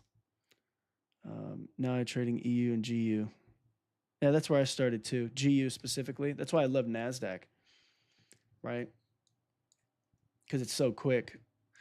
Just know that on every asset, market maker models are present. Everything that I talk about on every asset, because we do a huge amount of analysis. Oh, by the way, good morning, Carlos, bro. It's been a while. Hope everything's been okay. Yeah, you better start releasing them parrots. You know the vibe. But yeah, EU, GU, that's a good starting place. I've kind of gravitated more so towards the indices because I don't know, I'm in the US and I like the futures. They're just more professional, more clean. They got manipulation, but it's not the same as currencies, because when you're trading currencies, the broker that you're using, they have their own in-house pools of liquidity, right? Or in-house liquidity. So they have like the leeway to adjust or manipulate the spreads to stop people out. Maybe it's not to specifically stop people out, but that's what they have the ability to do per what ICT has talked about. So, but yeah, you see this right here? You see this right here? We're ahead of that news event. See, the likelihood of this type of thing taking place, right? It's there. The risk is there. So there's no reason to chase price. This wouldn't have been chasing price. This is like double change in state logic. So, obviously, you could say that the stop was rushed a little bit too early. But again, it's within my rules, so I don't say that. It looks like it, but the logic behind why the stop was moved so quick, hopefully it makes sense. And you could choose to use that rule or not. It's totally up to you. But that's just how I trade, and I'm not looking for any opinion on it. So it's the way it is. Let me see. Currencies traded also. It's definitely a difference. Yeah, 100%. 100%, Tony. Absolutely. Absolutely. That's kind of why I moved, right? Because all the manipulation and just craziness that takes place. So, yeah. Yeah, see that inversion, right? We're right back into the same perspective that we may be coming back down to here. This is why I was a little more hesitant as well, because we do have this available. We do have the bullish order block, obviously, but again, this is still highly inefficient. They may look to have this take precedent. Like I said earlier, the inefficiency. The whole point in the market is to deliver efficient price delivery, right? To offer price on both sides at all times. So you can get in a trade at any given time, and it has to be efficient. Price needs to be efficient. That's what the whole purpose of the algorithm is to offer liquidity, balance the range, pair orders together, and then just, manipulate liquidity, right? To encourage trade and engage trade. It's not only just day traders, right? There's like real world stuff that the market's connected to. That's why it's pretty unlikely that the markets will go away unless the whole world just shifts away from free markets. So yeah, now we got this stop run here. Got relative equal highs up here. Again, so this decline, if this inversion fair value gap, which is also inside that first presented fair value gap here, if this fair value gap that's inverted here gets respected and we get this up candle to close and it breaks that aggressively, that could end up becoming some type of idea to observe and see if it can't get down into this level here. If it gets back above this fair value gap and then reclaims it, then again, we have our target up here being the 50% of the regular trading hours gap. I wouldn't be surprised though if they shoot it down into this. That's presented as a wick, and then it comes all the way back up, trying to come and target some of this, assuming that the higher time frame bullishness is going to continue. But we're going to have to just wait and see. See, the dollar's not really doing much. It's kind of stuck a little bit, right? We talked about the currencies earlier too. Let's see what they're doing. So yeah, I still have my same opinion on this. I think that we could still try to wipe this out. I figured that they may have gotten down there already, but they didn't.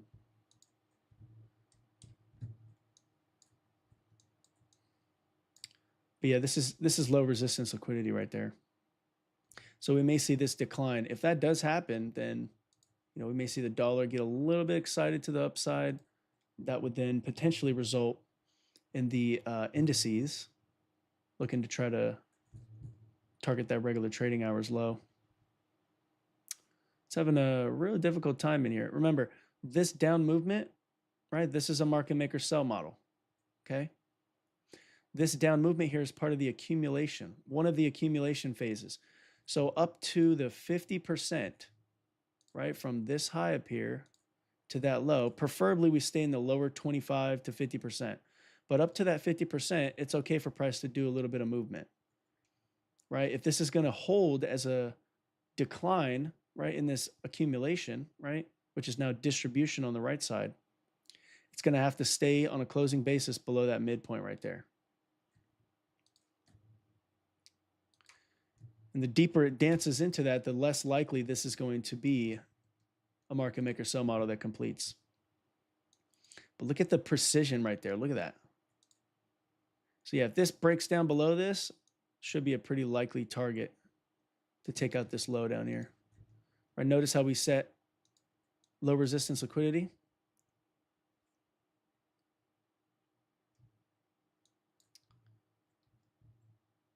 So we'll have to see what happens. I'm not interested yet. So we just got the news event that came out. So let's see how that responds. We do got SMT at the lows here. And if dollar stays weak, that can end up giving us that bounce. So yeah, I'm just in a mode of waiting right now, observation, right? Want to see how this is treated here. All right, but again, that first move that we called out, that buy, that was absolutely gorgeous.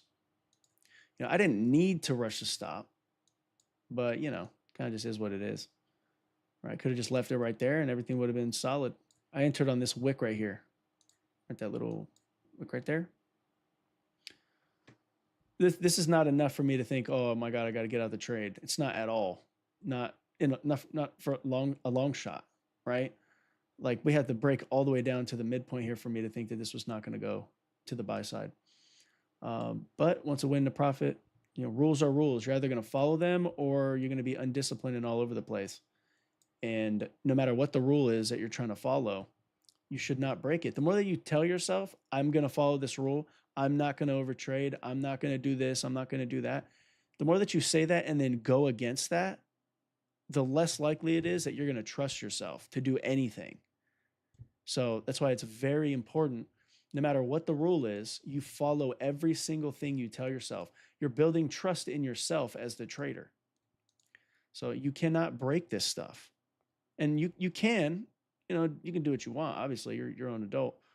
But at the same time, just think about this stuff. It makes sense what I'm saying, right? Because if you had a friend that was just a straight liar, you may love that friend, but he's a straight liar about everything.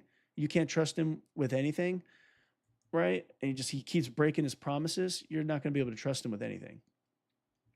It's very difficult to try to trust someone. So you don't want to be that friend that lies to you all the time by telling yourself you're going to do things and you don't do it. What's the point in having rules if you're not going to follow them, right? So yeah, keep your eyes on this open price right here. If it breaks that, that's another change in state. We have one change in state. You can kind of see the potential shifting taking place here. Up movement, change in state. Up movement, another change in state once it breaks this low. Okay, so we got accumulation, possible manipulation. If it breaks down towards this gap down here that we've been talking about, then price will look to target the lower price delivery, and that'll be the distribution phase. But again, so we have a high, low, failure swing. If it fails this, if we get displacement through this high, you can expect that this is going to be taken out. And then we may look to reach for this. So again, I'm in a mode of waiting right now. I'm not in a rush. We're not in a situation where we got to, go for a lot. We already called this move. That was beautiful. If you took it, great. If you didn't, again, we're waiting. Okay.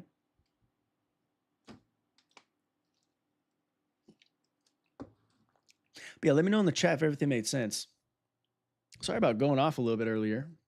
I just don't like I don't like certain things. And I'm sure all of you guys that have reached out to me saying these types of things irritate you.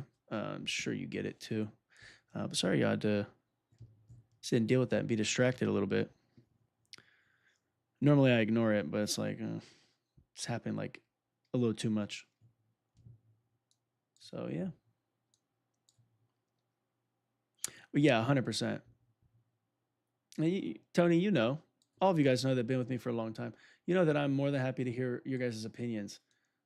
But trying to impose something that clearly goes against what I'm literally doing and have been doing, and try to like be over the top with certain stuff, it's unnecessary, bro. Like, what are you here for?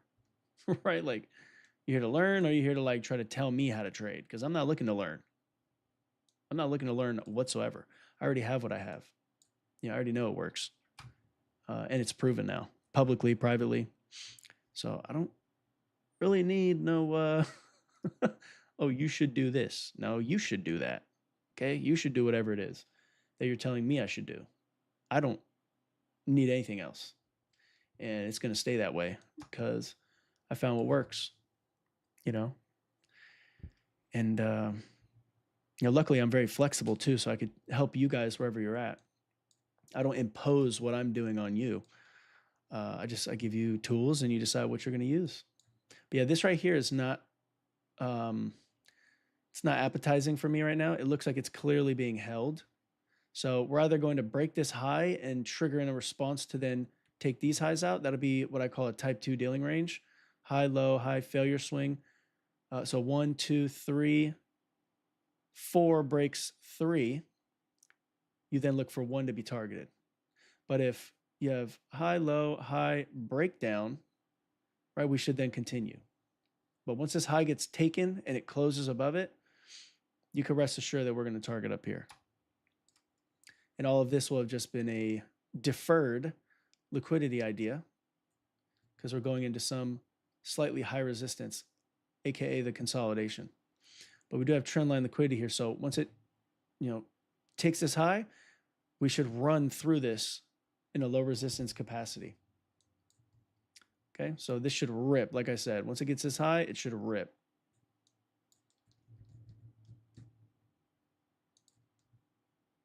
Yeah, don't forget to like the video, you guys, if you've been getting value today. Definitely appreciate it. Subscribe to the channel if you haven't already.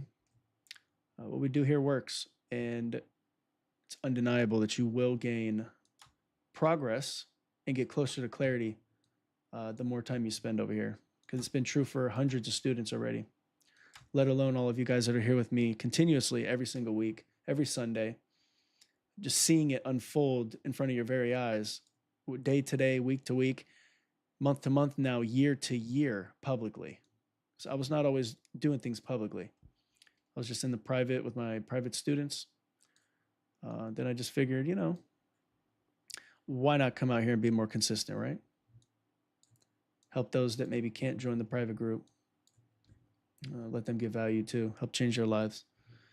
So yeah, like I said, it should take this out because we got up above this. It's type 2 dealing range. Those of you that know my razor model in the private group, you know that it's pretty much present. I'm not sure if Mike is here. I haven't seen Mike this morning. Carlos, maybe I think you used the razor model too, Carlos, right? If you're still here.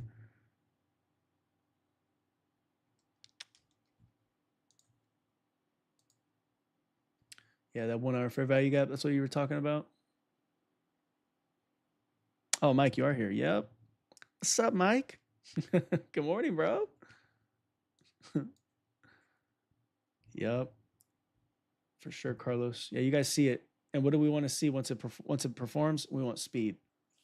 So type 2 dealing range, we got the razor model unfolding, all the different components. We should see speed. So because this is a bearish PD array, expecting price to go beyond it, if we are going to, eventually see this continue to drop, it's creating somewhat high resistance delivery. See how it's having a hard time getting through that level up to these highs. So this consolidation is right above the 1 hour fair value gap. Now, I could still see this, given that retracement, we're still inside the midpoint, right? So the midpoint of the market maker sell model accumulation phase right here, we're still below that. Once it gets beyond that, it gives you a little bit more breathing room, a little bit more flexibility to then target the upper highs up there, because the narrative is still bullish and we will have broken through a level that should have held price if it was going to go lower, right? As a balanced price range or inverted balanced price range. But this is now being supportive here. The macro hasn't really done much, right? 650 came and all it's really done is drop and then kind of just hang around in this. Seems like we're in time distortion at the moment. As long as it stays in this range, I think that's what's going to happen. But again, we got above this high, so we should see speed to get outside of this high. And if it doesn't do that and say it breaks this, then we have the 1 hour fair value gap. And then we have the initial idea reaching for the regular trading hours that's available down here. That's wide open, right? This yellow box. And then we have the engineered low resistance liquidity run, right? With the failure swing. And yeah, it'd be off to the races. But you can see that this bullish order block on the daily charts definitely had a very strong impact. So we're kind of caught in between the bullish order block and this 1 hour, along with this little gap or this accumulation. So we're kind of stuck in the middle of the range too, right? If we go from this high up here down to the low, right at equilibrium. So that's why this is looking a bit nasty. So as a result of us understanding this, we're not pushing too hard.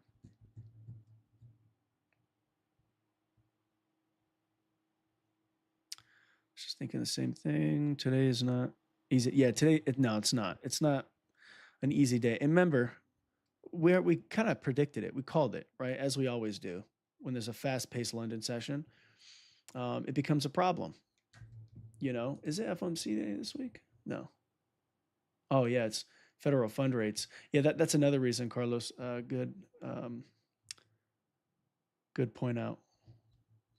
It's definitely pre-federal fund rate, pre-FOMC statement. So we got a lot of stuff, and it's the end of the month, and we're at middle of equilibrium, and it's just kind of sideways. So, and we had a fast-paced London session. So all these things that we've talked about create low probability, creates high resistance. Yet, even in the midst of high resistance, we're still able to predict where price is going to go before the fact. Just like we did yesterday in pre-market with my private group. After 6:30, it became an issue. Pre-market open, right? Before 6:30 open, 6:30 Pacific Standard Time, we found really, really nice overall delivery taking place. And we're able to capitalize, And then everybody on social media talked about how shitty the day was. And we just rode off into the sunset with a green day,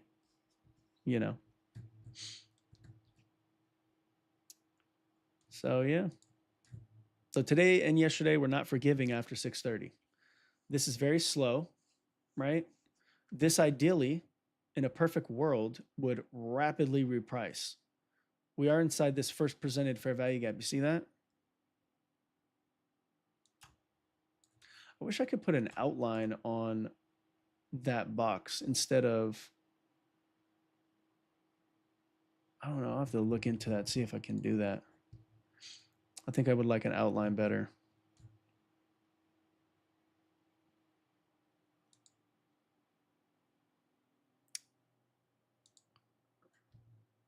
There we go.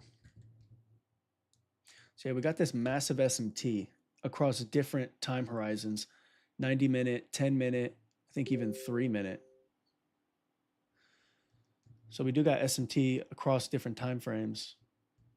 So, and again, the high, low, high failure swing, break above that, it should rapidly reprice. If it doesn't and it breaks down below this low, that's enough for us to then try to aim for the lows right there.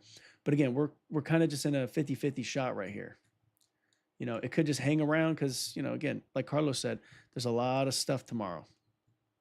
You know, we already called one really, really good move, you know, for transparency purposes, I told y'all, I put it to break even and it stopped me out, but that didn't change anything just because it stopped me out, right? Well, hit me at break even. Okay. And I did point out the fact that this right here, if it traded through that, would be another opportunity, right? And did it perform another opportunity? Absolutely. So overall, we've talked about a lot of things today. I'm curious to know if you guys have any questions. Hopefully everything's made sense. It's pretty much done, you know, things inside of our assumptions.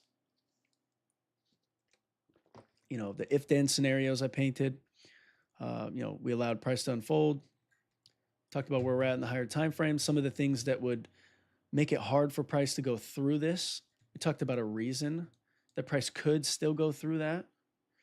Depending on what happened with price, we could see that it had accumulation, manipulation, distribution, rebalance, and now we should get redistribution up to the highs up here if this candle here is going to be a bullish candle. Same with the 4-hour candle there too. We actually have a 4-hour wick range here that we got to pay attention to as well. So monthly, okay, we got, so that's the 4-hour wick range. This is one of the reasons I love this indicator, because look, it says 4-hour and we got that wick. So we can just tell right away without even going to the 4-hour chart that we have a wick there. Right? And that's helpful. You can see that the reluctance for price to go lower is being stopped by this bullish order block. Right? Friday's low, if we could have blown past this low, if we can eventually blow past that low, you know, we should be able to reach into Friday's low. So this low here, I believe, is that low. Yeah, but this in here, I'm not interested in touching this. Let's see what happens when it breaks down through that, if it does. So yeah, we got the other indices. Look, they engineered sell side. So you have, okay, so they're all moving lower. So I'm really behind this not attempting to get up here. I think we'll leave that available. If all three of the indices are going to decline like this, looks like it may want to come and clean some of this up on the Dow. And we got this trend line liquidity here as well. This S&P is going to be a little bit more high resistance if it trades through because it has a stop run already. So again, we may trade into that, create another low, right? Run another high, and then look to break down, right? So accumulate more liquidity, create a failure swing, take stops, and then go, right? Because it's, again, high resistance. That's deferred liquidity, okay? It's the thing that we talked about today. And I talked about multiple examples too. So again, I hope it makes sense. If you guys showed up a little bit late, I encourage you to go watch the beginning of this when you get a chance. Because I introduced a different topic I haven't talked about before called deferred liquidity. So yeah, we'll see. See, you notice that we're respecting this first presented fair value gap really nicely. So I can say that if this continues and we break this low, like I said, that can potentially present us with an opportunity to then try to seek this being targeted again. Depending on how this is treated, right, the validity of that is going to remain a little bit questionable. If this gets beyond this, again, we have very easy relative equal highs up here. So we've got some right there. And we have the equal highs right there. You see those two candles? Then you have all this up there. And again, this is going to be holding inside of the daily fair value gap. So daily fair value gap with a daily order block, you can understand why it's having a hard time getting through those levels, and why this buy made sense. And why if this gets above this, why a further buy makes sense. Because it's respecting this fair value gap. It hasn't told us that it's not. So are we going to force shorts? I don't think there's any real reason to force shorts. This could simply just be a retracement to go higher on the higher time frame. So do you really want to just push the issue aggressively when you don't need to? You could just go with the trend and, be with the bigger wave. But yeah, I definitely got my eyes right here too. Because if this is bullish and this is going to be a reliable move higher, this type of level shouldn't get violated, right? We're definitely in time distortion now. This is absolutely time distortion. So we got to wait. We need to get displacement. Let's see it upset the time distortion and then push us out of this.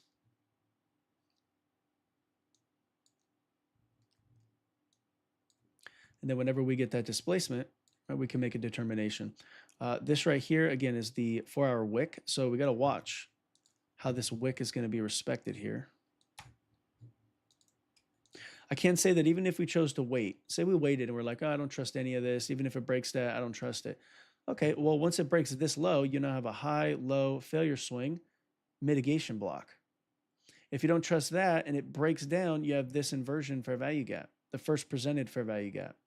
And then when it trades into that, because we have a very clear, obvious target down here, we could use that to then position as well. So the two different areas of consideration would be below this. Well, you could take this low, high, lower low. That could be your first consideration, depending on how it blows that out. If it just wicks through it, it's a little sus. But if it displaces through this low, right, we have the down movement here. We have a fair value gap here and here. We have the up movement, change in state of delivery from a larger view, I think. Let's go to,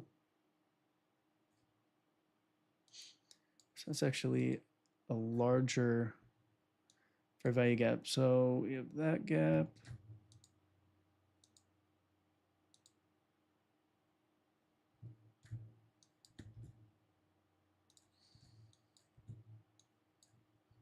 So if we clean this up a little bit, you see the wick here being respected. You got the bullish order block. It's right there at that down wick right here. It's the upper part of the bullish order block. So we got the wick being respected, up candles being traded through, up candles being, or down close candles being traded through, down close candles being traded through, wicks being respected.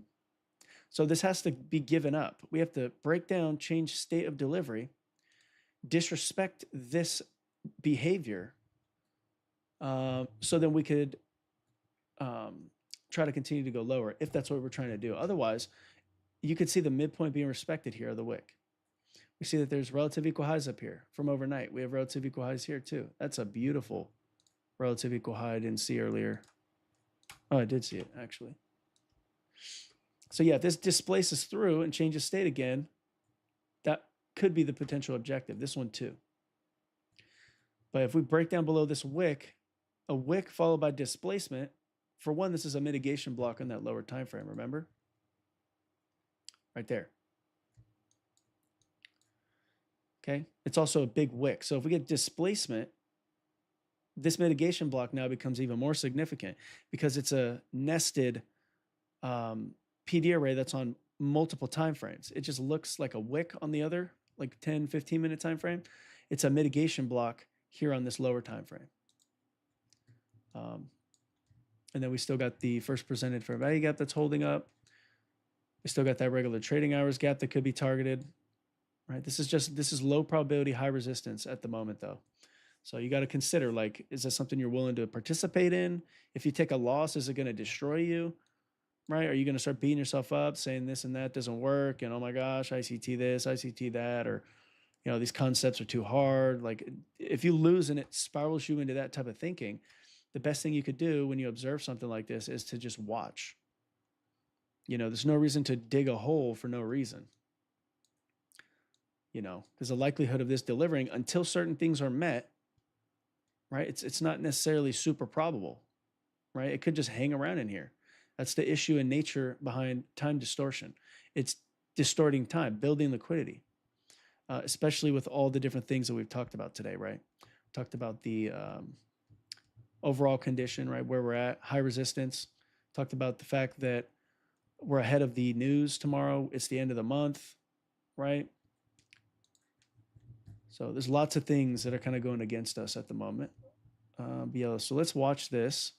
Again, this respect up here makes it really, really seem like they want to come and blow this out, right? We could see that the engineered liquidity right there is pretty nice. Got the big drops in the Dow. The Dow just looks like an absolute, look at this. And this is pretty nice to go lower. But prior to that, holy crap. We definitely got bullish S&T there on a large perspective. So that's kind of a concern. That SMT is happening at a large time frame PD array or key point of interest. So, you know, that would also be supported by declining dollar, but we're not getting that. Dollar's not really interested. Definitely got sell side liquidity in there for the currencies. So yeah, let's see. My attention again is here.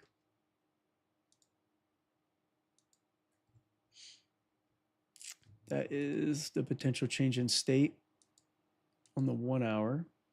Wait, 30-minute. We may have a change, early change in state right there. Fair value gap being respected. I think Carlos pointed out that we're inside that 1 hour. Definitely true. We're still, remember, respecting this upper level here. So things are, there's still life in this going lower. And again, I'm watching this low here to see, can we displace and create a fair value gap through that? Because this is another wick on the upper time frame, it should be able to be treated as a balanced price range. Same thing with the high, low, failure swing mitigation block that gets created if we take this low out. So I will be watching for that. And again, if this fails and we respect this bullish order block, this bullish breaker again, and we decide to stay above this daily order block, and this leads to displacement that shifts market structure up here, then again, it puts back on the table the buy side potential targets. Okay.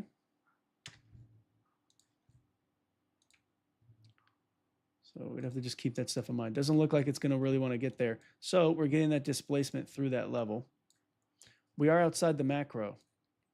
You know, it seems like the macro just didn't really want to do much. It set up a retracement. So now we're reaching for this level in here. So yeah, I'm definitely curious to see if this connect as a catalyst to push us lower. Again, this red line right here, that is the market maker sell model accumulation phase turned distribution. Balanced price range bullish, that turned balanced price range bearish, inverse. So again, we have a problem here with this because it's high resistance behavior as a result of this being a higher time frame PD array. So it's trying to trade through that. So you can see how if you're bullish and you're trading into a bullish PD array, it's going to be protected. It's going to be high resistance a lot of times if it does choose to give it up. So that's a way that you can reasonably kind of ferret out like certain high resistance components and like when high resistance forms, aside from like overlapping candles, being in consolidation, you know, those types of things, or like pre-news events, or trading into a breaker high, right? Say it's a bearish breaker, and it looks to trade through it because a stop run was happened, or because a stop run happened prior to the decline. If it trades back into it, it's high resistance. But if a mitigation block forms and we try to trade beyond that, that's not necessarily high resistance because it's a failure swing. There's two main signatures of high resistance and low resistance. High resistance is a breaker that fails, right? To trade, like, and it trades back through a bearish breaker, for example, like this. Say this was a breaker. You had a high or a low, high, lower low.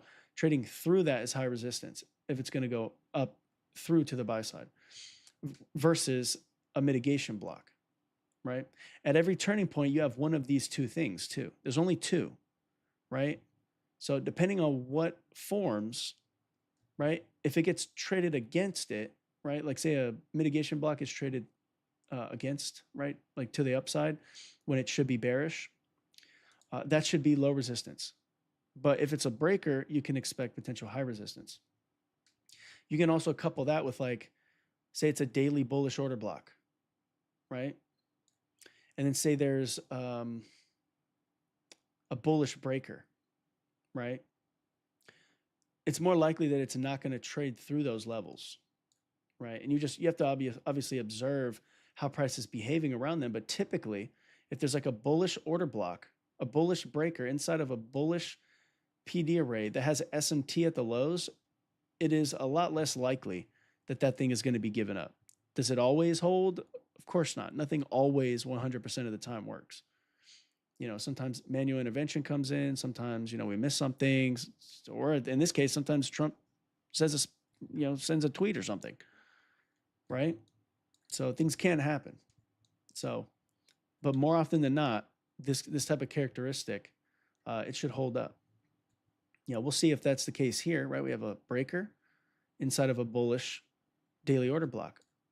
The thing that could upset that is the fact that we have that regular trading hours gap that's so obvious down below. So yeah, watch this in here. So again, we have this mitigation block here, and we have a breaker. So you see we're trapped in between both those perspectives. We have a bearish mitigation block. We're trapped literally right in the center between that and the high, low, higher, high breaker. But we have this daily bullish order block. So again, I'd prefer to sit on my hands in this situation because which one's going to hold? We can make an argument that, you know, this fair value gap on the 1 hour could hold price and deliver this market maker sell model, but we're at all-time highs. So we can't pick a top and think, okay, well, the top's in, we're going to just keep going lower. We need that higher time frame to decide whether it's time for the narrative to switch, right? Otherwise, we need this to prove that it wants to get down here by blasting through these levels, and then we can catch something later on, right? Remember, we have Friday's low in here. I don't know why it's not on this chart.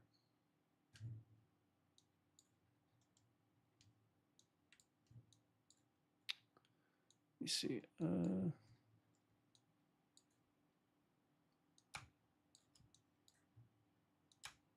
Well, I guess it was, huh?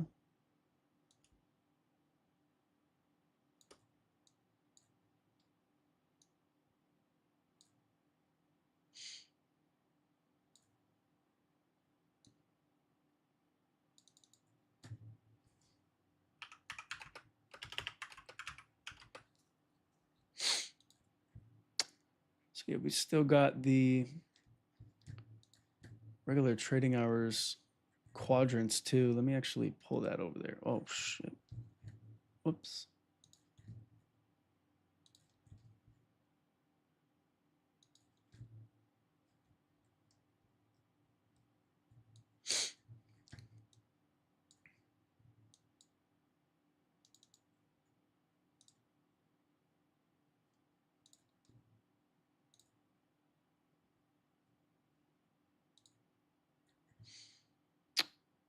Okay, and then we'll turn that red.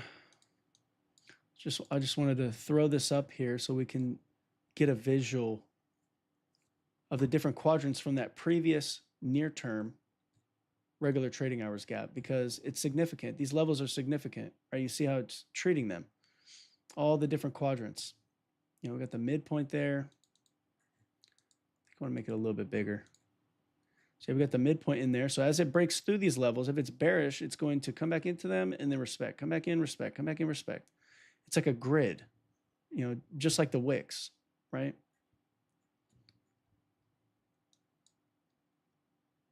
So we're holding on to that one up there.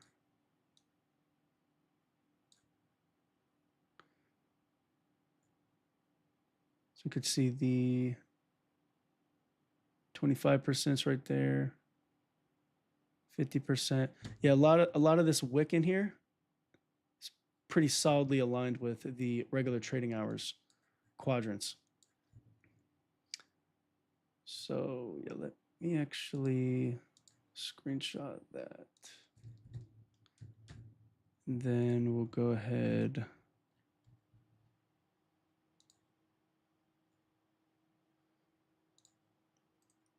Go ahead and start to clean this up a little bit. Okay, let's clean this up. So again, I'm very, very interested in seeing if we can get down into this.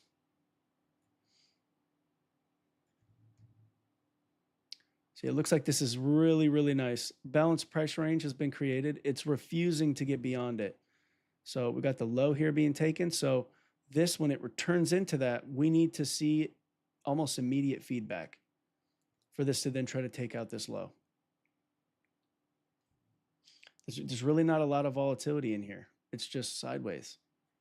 So it is respecting this. So it could be aggressive if you're okay with trading outside the macro, and then try to see if that can take us down to here, but I'm not going to take it.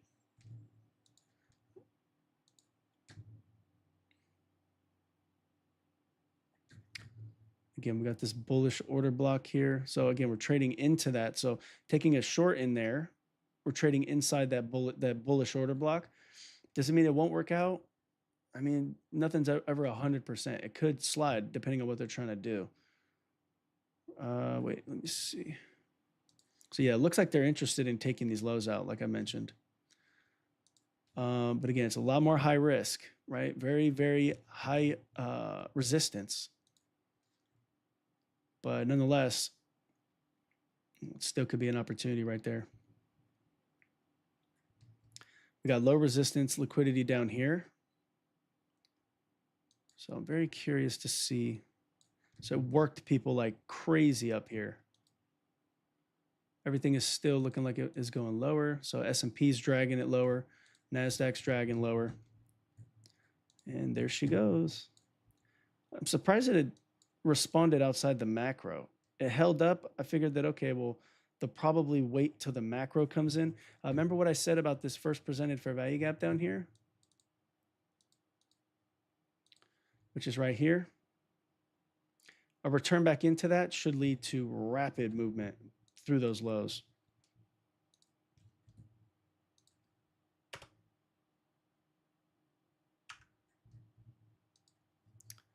See if we can get something like that to then just simply target the initial regular trading hours gap. You see how this has been significant the whole day?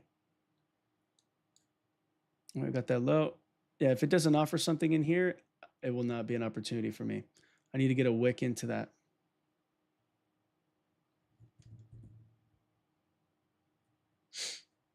And then we're going to have to stay on a closing basis below it. Okay. So we're now at the midpoint of that wick right here. So we should get rapid movement away. Just simply to that regular trading hours gap.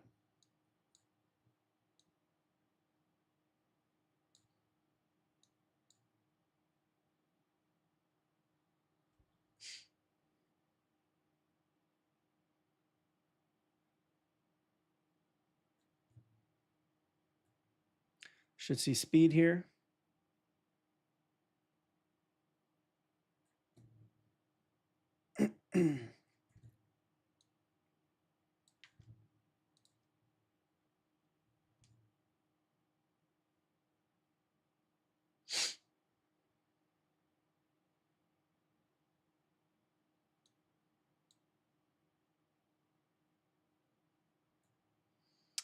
And that's enough for me.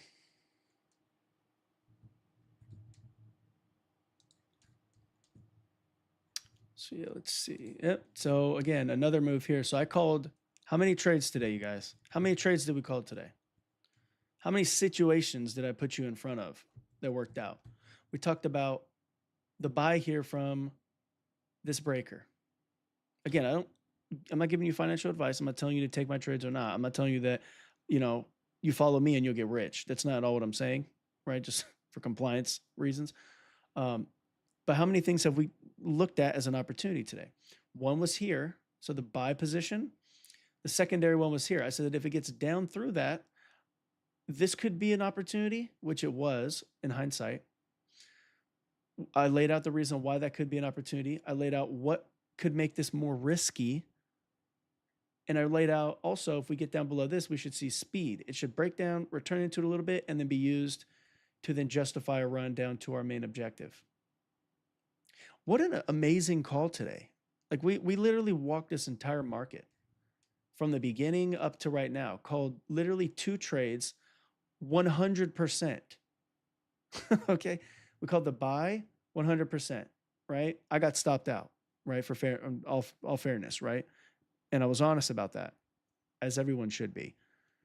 But then it got down to my secondary idea here, or well, I guess a third, right? Because I talked about this as an aggressive entry, talked about the skepticism a little bit, right? Because we're trading into high resistance, but we engineered low resistance down here. Carlos, going back to what Carlos pointed out, he pointed out that fair value gap earlier, which is a good call. So good job, Carlos. It's been a minute, bro. You can't be just like abandoning me, bro. Like you can't just be like, yo, Chris, let me hang out and then just see you later. You can't be doing that, bro. You have me worried about you, bro. Everyone was like, where the heck did Carlos go? You can't be doing that, bro. But yeah, outside of that, right? So we got the buy, beautiful. This was a initial entry here too, using the mitigation block logic. The inversion fair value gap, talked about how if we can't break this red line up here, which was the accumulation over here, it went right to what I said it shouldn't breach if we're going to trust continued sell-off. And price basically closed back inside that order block, and we have basically continued to rapidly reprice lower.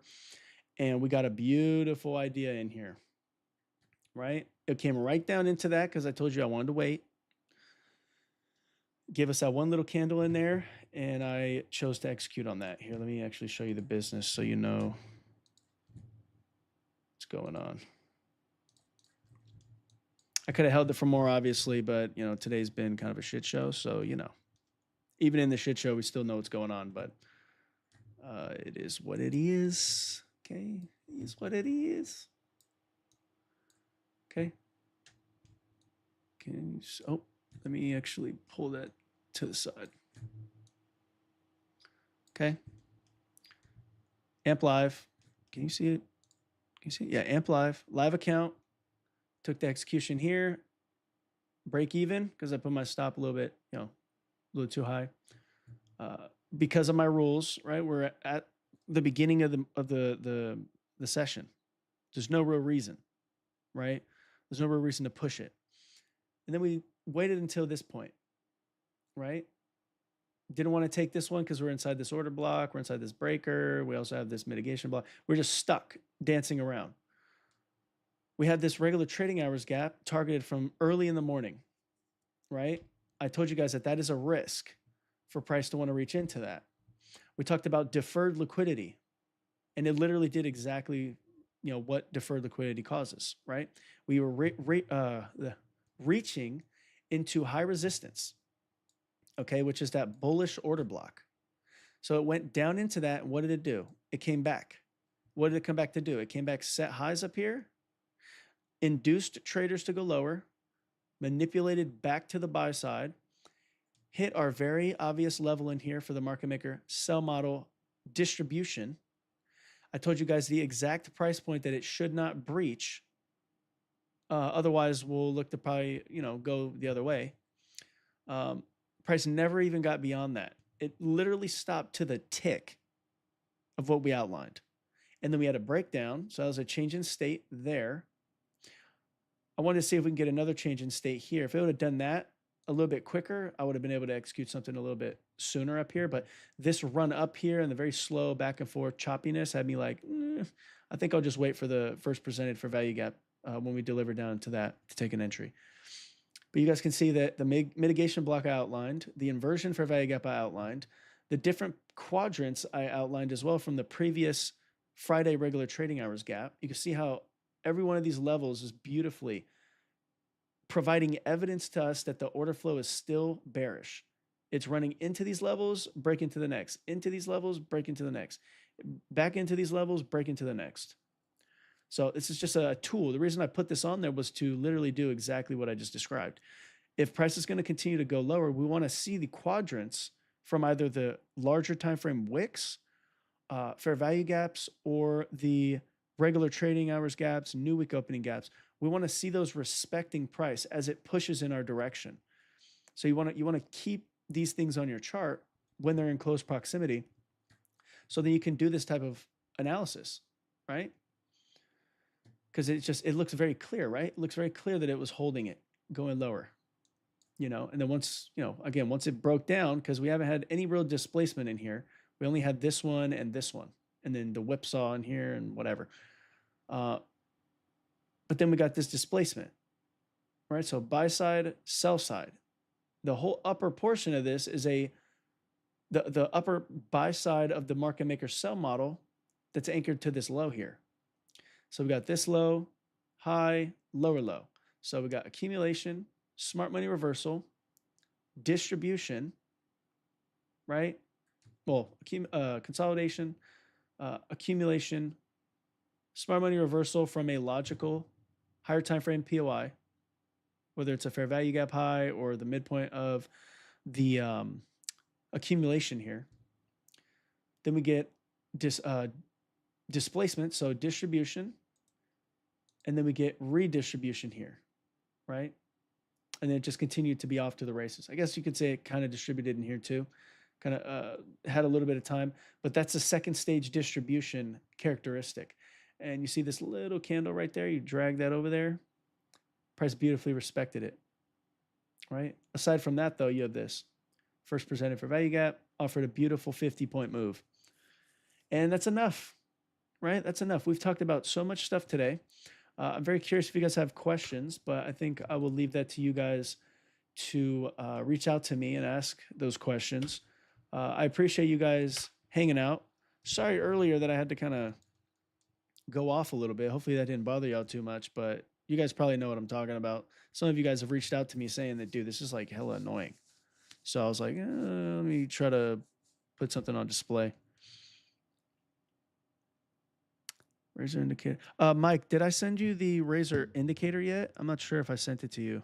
Razor indicator trading all the time. I think I did, right? Did I send it to you? You'll rewatch. Okay, yeah. Did I send it to you? Yeah, you got it? Okay, beautiful. I wasn't sure. I forgot who I've already sent it to test it out and let me know. Yeah, no worries. I'll send you all the updated ones too. Whatever updates I make. I mean, we're pretty much there. But I want to do more back testing on it, more refining per time frame, and then I'll pump it out to everybody that's in my private group. At least those that have been with me while I've been creating it, who put their trust in me right away, and then have been with me for so long. That's just going to be your reward. Anything that I make, from a course to anything, it's going to be given to you guys first and foremost that are with me, entirely for free. Just for the trust and, loyalty, appreciation, and the fact that you guys work so damn hard. Like, I know all of you guys in my private group are just absolutely pounding the wall every single day, just trying to break through. And a lot of you guys are seeing a lot of breakthroughs. So I'm really grateful for that. You're welcome, Jen. Sorry, I saw it right now. You said thanks. But yeah, things are going to just continue to grow. We're going to get better and better. I want to watch more and more of you guys succeed this year. Obviously, there's no guarantees, but, we know what we're talking about, right? So if you just go take the stuff that's taught, you show up every day, here on YouTube twice a week, but every day in my private group, like many of you guys do, you have no choice but to see things change for you. You have no choice. Like, I force it upon you, like my experience in the chart. And if you're watching and paying attention and taking note and constantly engaged, you have no choice, right? They say if you hang around enough rich people, you become the next rich person, right? You're the average of the 5 friends you hang around. And if you spend your time around a bunch of people that are just nonsense, that don't really know what they're doing, they can't prove it to you, like these educators on social media, outside of, the ones that are legit, you can imagine why it's hit and miss. They may be really flashy and all this stuff, but they're not actually doing things that you can verify, Here you could verify it constantly every single week. I put my neck out every Sunday, every Tuesday, and 5 days a week in front of multiple students every single week. So if I was a liar, I know Jen's in my private group. I know Mike's in my private group. George BWK is in my private group, right? So all of them would be saying everything is a lie if I was being bullshit, but I'm not, right? It's all true. I do this every single week, every day, and it's always the same. Some days are harder than others. Some days are easier than others, and we're not perfect, but it's undeniable that this stuff works. So again, you just put effort in, you stick around, keep asking questions, just keep pressing on, you know what I mean? And it will eventually happen for you. But today was absolutely spectacular. I guarantee you we're going to go on social media and see a bunch of people blew everything. They're like, oh my God. Like I had to take 100 trades in this move here because whatever reason, and then they just shouldn't have traded. So hopefully those people that do deal with that experience learn today, because it's very painful. And hopefully, people that wreck themselves today or any other day come to us, because, things change when you're around the right people. And I think that all of us are the right people, not just me. You guys are getting real, real good as well. And I can't wait to see what y'all do with it, far into the future. So yeah, today was spectacular. Appreciate you guys for hopping on. God bless you guys. Let me know if you guys have any questions. We'll be back here live again on YouTube on Sunday. Kind of go over go over all the things that we already go over. Maybe talk about some of the stuff from this week. It seems like this week's going to be very impactful. And then those of you in my private group, I will see you beautiful people bright and early tomorrow. As always, we will see what the hell the market has to provide for us. Well, I'm not gonna be able to be here for the news. AM session is probably gonna be a shit show, but I'll definitely be with you guys in the morning. I have to go see my daughter at 10 a.m. So this is 11, so it'd be a little bit too late. But then on Thursday, Friday, you guys know the drill. Those of you in my private group, I'll see you guys then, right? So let me know if you guys need anything. Again, thank you guys for the love and support. Don't forget to like the video, subscribe to the channel. It shows YouTube that we have something worth listening to. And it shows me that you appreciate the content. I should keep making more, right? And not just be with my private group. So yeah, with that being said, hopefully you guys have a good rest of your day. Appreciate y'all. God bless.